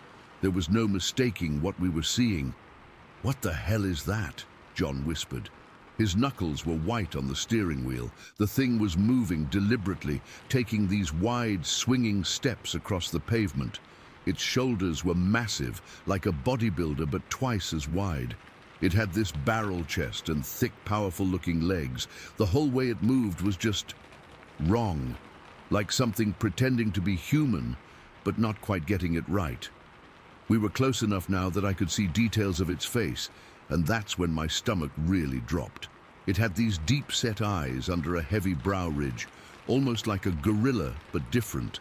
Its nose was flat against its face, and the skin there looked dark and leathery, stretched over this square, jutting jaw. The creepiest part was that it didn't seem to have a neck. Its head just sat directly on those massive shoulders. I reached over and grabbed John's arm so hard he winced. Neither of us said anything. What could we say? We were looking at something that shouldn't exist, something I'd only ever seen in blurry photos or bad TV shows. A Bigfoot, an actual real-life Sasquatch walking across Route 22 in the middle of the afternoon. It had almost made it to the other side of the road when it suddenly stopped. It turned its head toward our car, and I swear it looked right at us. Not just in our direction. It made eye contact with me. I felt it like a physical thing, this sudden awareness that it knew we were there, that it was seeing us just as clearly as we were seeing it. John had brought the car to almost a complete stop by now. We were maybe 20 feet away from this creature. My mouth was completely dry, and I couldn't breathe right. It was like my body forgot how to function. Then everything went from surreal to terrifying in an instant. The creature turned its entire body toward our car. It took 2 steps toward us, 2 huge steps that ate up the distance between us in a second. Before I could even process what was happening, it raised one massive arm and slammed its hand down onto the hood of our car.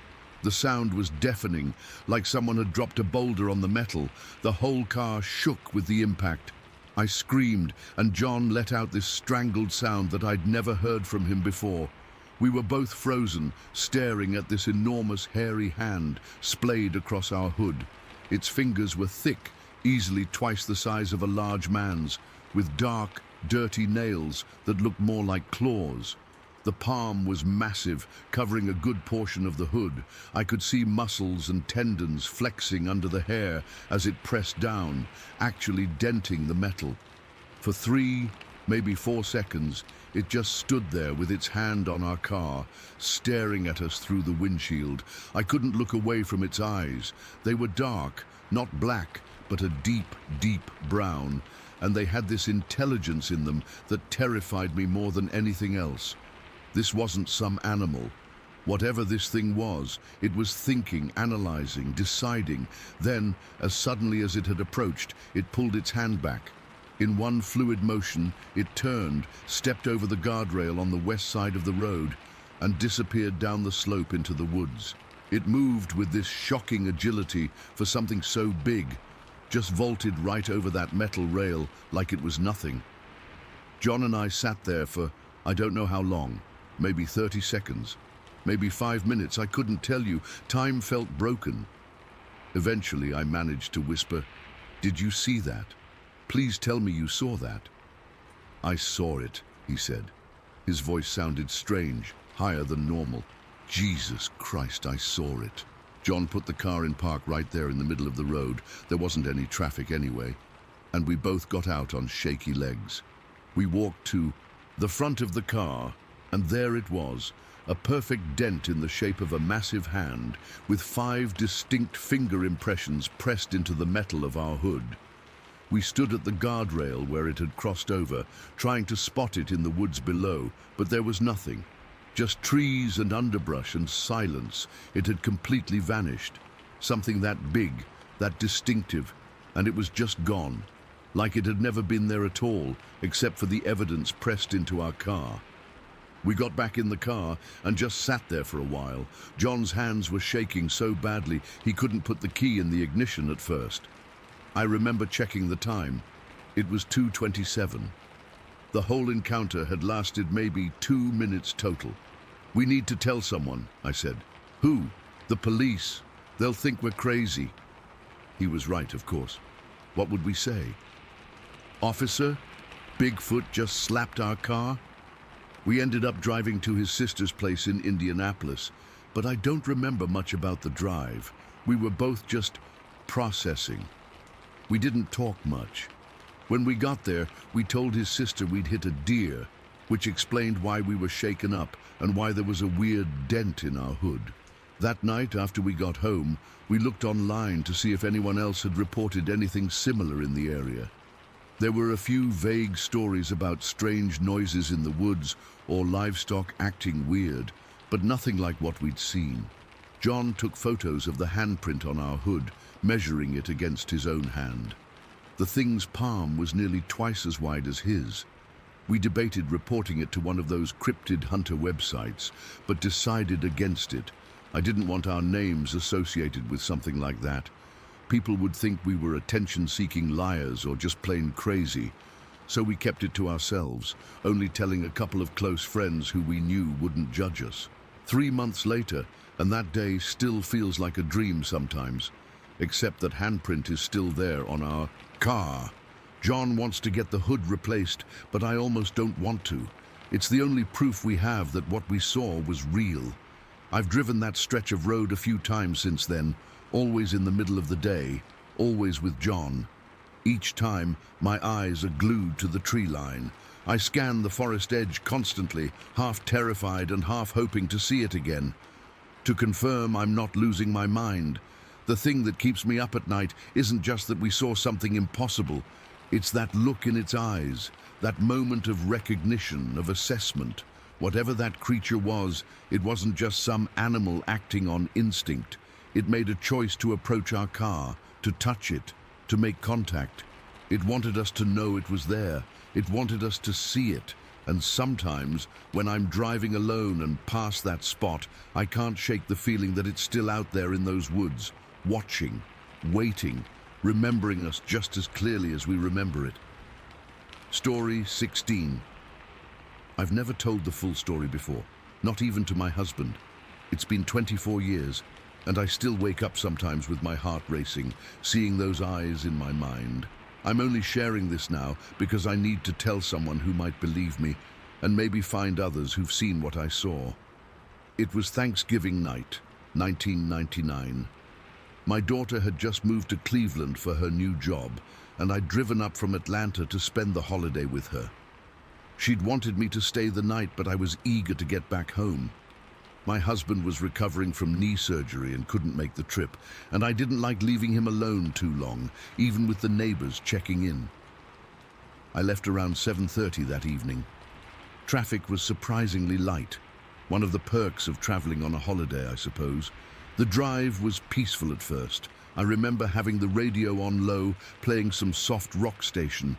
The weather was clear but cold, and I had the heater running. By 9:30, I was on Highway 75, somewhere between Calhoun and Cartersville.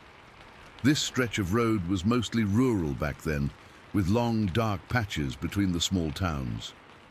The moon was nearly full that night, casting an eerie bluish glow over the pine forests and fields on either side of the highway.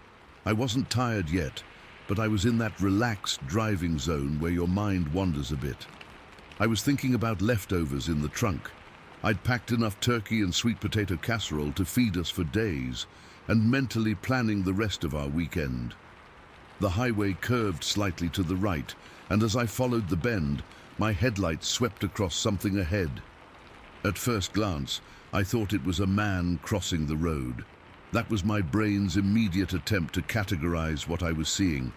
A tall person, maybe a hitchhiker, or someone whose car had broken down. I hit the brakes instinctively, not slamming them, but firmly enough that I felt the car dip forward. The speedometer dropped from 65 to maybe 40 in those few seconds. And that's when I realized what I was seeing wasn't human. The figure was standing upright in the middle of my lane, about 50 yards ahead. It was tall, much taller than any man I'd ever seen. 6 feet would be underselling it.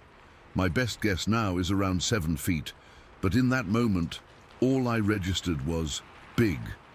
Unnaturally big. It was covered in hair, not clothing, not a coat, but actual hair. Dark brown or maybe black, it's hard to say exactly in the headlights.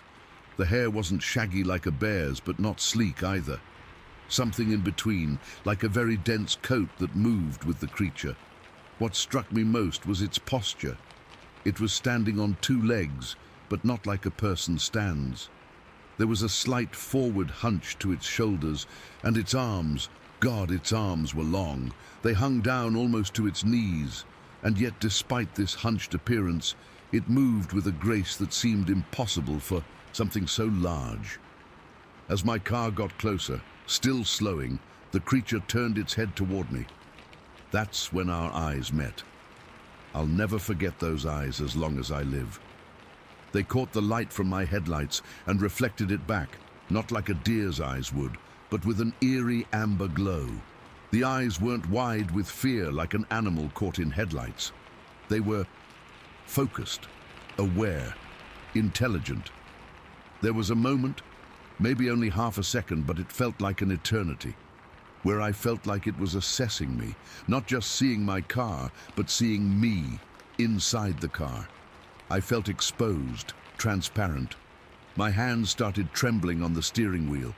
Then, without any apparent effort, the creature leaped. It didn't run to the side of the road and then jump down the embankment like a person would have to.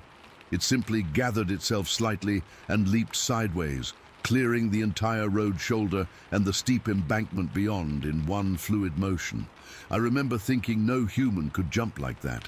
It had to be at least a 15-foot drop down that embankment, and the creature cleared it like it was stepping over a curb. I caught a glimpse of it landing in the trees below, not crashing through branches, but almost silently disappearing into the darkness. The entire encounter couldn't have lasted more than 8 or 10 seconds, but it's burned into my memory with a clarity that defies the passage of time. I don't remember hitting the gas again, but I must have, because suddenly I was driving 70 miles per hour with my knuckles white on the steering wheel. My breath was coming in short gasps, and I had broken out in a cold sweat despite the heater blasting. For the next few miles, I kept glancing in my rearview mirror, half expecting to see the creature running after my car. But the road behind me remained empty and dark. I tried to rationalize what I'd seen. Maybe it was a bear with mange. But bears don't stand and walk like that, and they certainly don't jump with that kind of precision.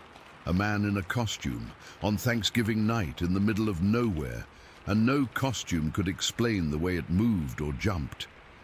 When I finally pulled into my driveway just before 11, I sat in the car for several minutes. trying to compose myself. My husband was probably asleep and I didn't want to wake him looking like I'd seen a ghost. Except it wasn't a ghost. It was solid, physical, and very much real. I brought in the leftovers, washed my face, and crawled into bed beside my snoring husband. I don't think I slept more than 20 minutes at a stretch that night. Every time I closed my eyes, I saw those intelligent amber eyes staring back at me. The next morning, after my husband left for physical therapy, I called the local animal control office. I didn't tell them what I really saw. Instead, I reported seeing a large bear near Highway 75, mentioning there were cattle pastures nearby that might be at risk. The woman who answered sounded bored and said she'd make a note of it. I could tell she was just humoring me, probably thinking I was some city lady who'd seen a big dog or even a deer and panicked. I didn't blame her. If someone had told me what I actually saw, I wouldn't have believed them either. Over the next few weeks, I scoured the local papers for any mention of unusual animal sightings. Nothing. I even drove back to that stretch of highway one Saturday afternoon, parking on the shoulder near where I thought the encounter had happened. The embankment was just as steep as I remembered, dropping down into a dense patch of woods. Standing there in broad daylight, it seemed impossible that anything could have leaped down there without serious injury. For months after, I took different routes when driving north, adding nearly an hour to my trips just to avoid that stretch of Highway 75. I told myself it was silly, that whatever I'd seen was long gone, but I couldn't shake the feeling that if I drove through there again, especially at night, I might see it waiting for me. As the years passed, I've become more, not less, certain about what I saw. Normal memories fade and blur with time, but this one remains crystal clear. Sometimes I'll be doing something completely ordinary, folding laundry or watering plants, and suddenly I'll feel those eyes on me again. My heart will race, and I'll have to sit down until the feeling passes. I've done research since then, read books about cryptids and unexplained phenomena. I found accounts from other people who describe seeing similar creatures throughout the Appalachian region. Some call it Bigfoot or Sasquatch. Others have regional names for it. I don't know what to call what I saw. Names seem to trivialize it somehow. What I do know is that it wasn't human, and it wasn't any animal officially recognized by science. It moved with too much awareness, too much intention. Those eyes held knowledge. I can't explain how I know that, but I do. I've never gone public with this story before because I value my privacy and my reputation. I'm a retired school administrator, not some attention seeker or conspiracy theorist. My friends and family know me as practical and level-headed, but keeping this inside has been its own kind of burden. The strangest part is that I wasn't afraid in the moment. Not exactly. Startled, yes. Shocked, absolutely. But the pure fear came later, when I had time to process what I'd seen and realize how fundamentally it challenged everything I thought I knew about the world. Sometimes I wonder if it remembers me too. If somewhere in those Georgia woods, that creature occasionally thinks about the woman in the blue sedan who locked eyes with it on a quiet Thanksgiving night. Probably not. But I can't help wondering what would have happened if I'd stopped the car completely. If I'd gotten out. If instead of passing each other like ships in the night, we'd had a true encounter. I don't drive much at night anymore. My night vision isn't what it used to be, I tell people. That's true enough. But the deeper truth is that I'm not sure I could handle seeing those eyes again, gleaming with intelligence in my headlights on a dark, empty road.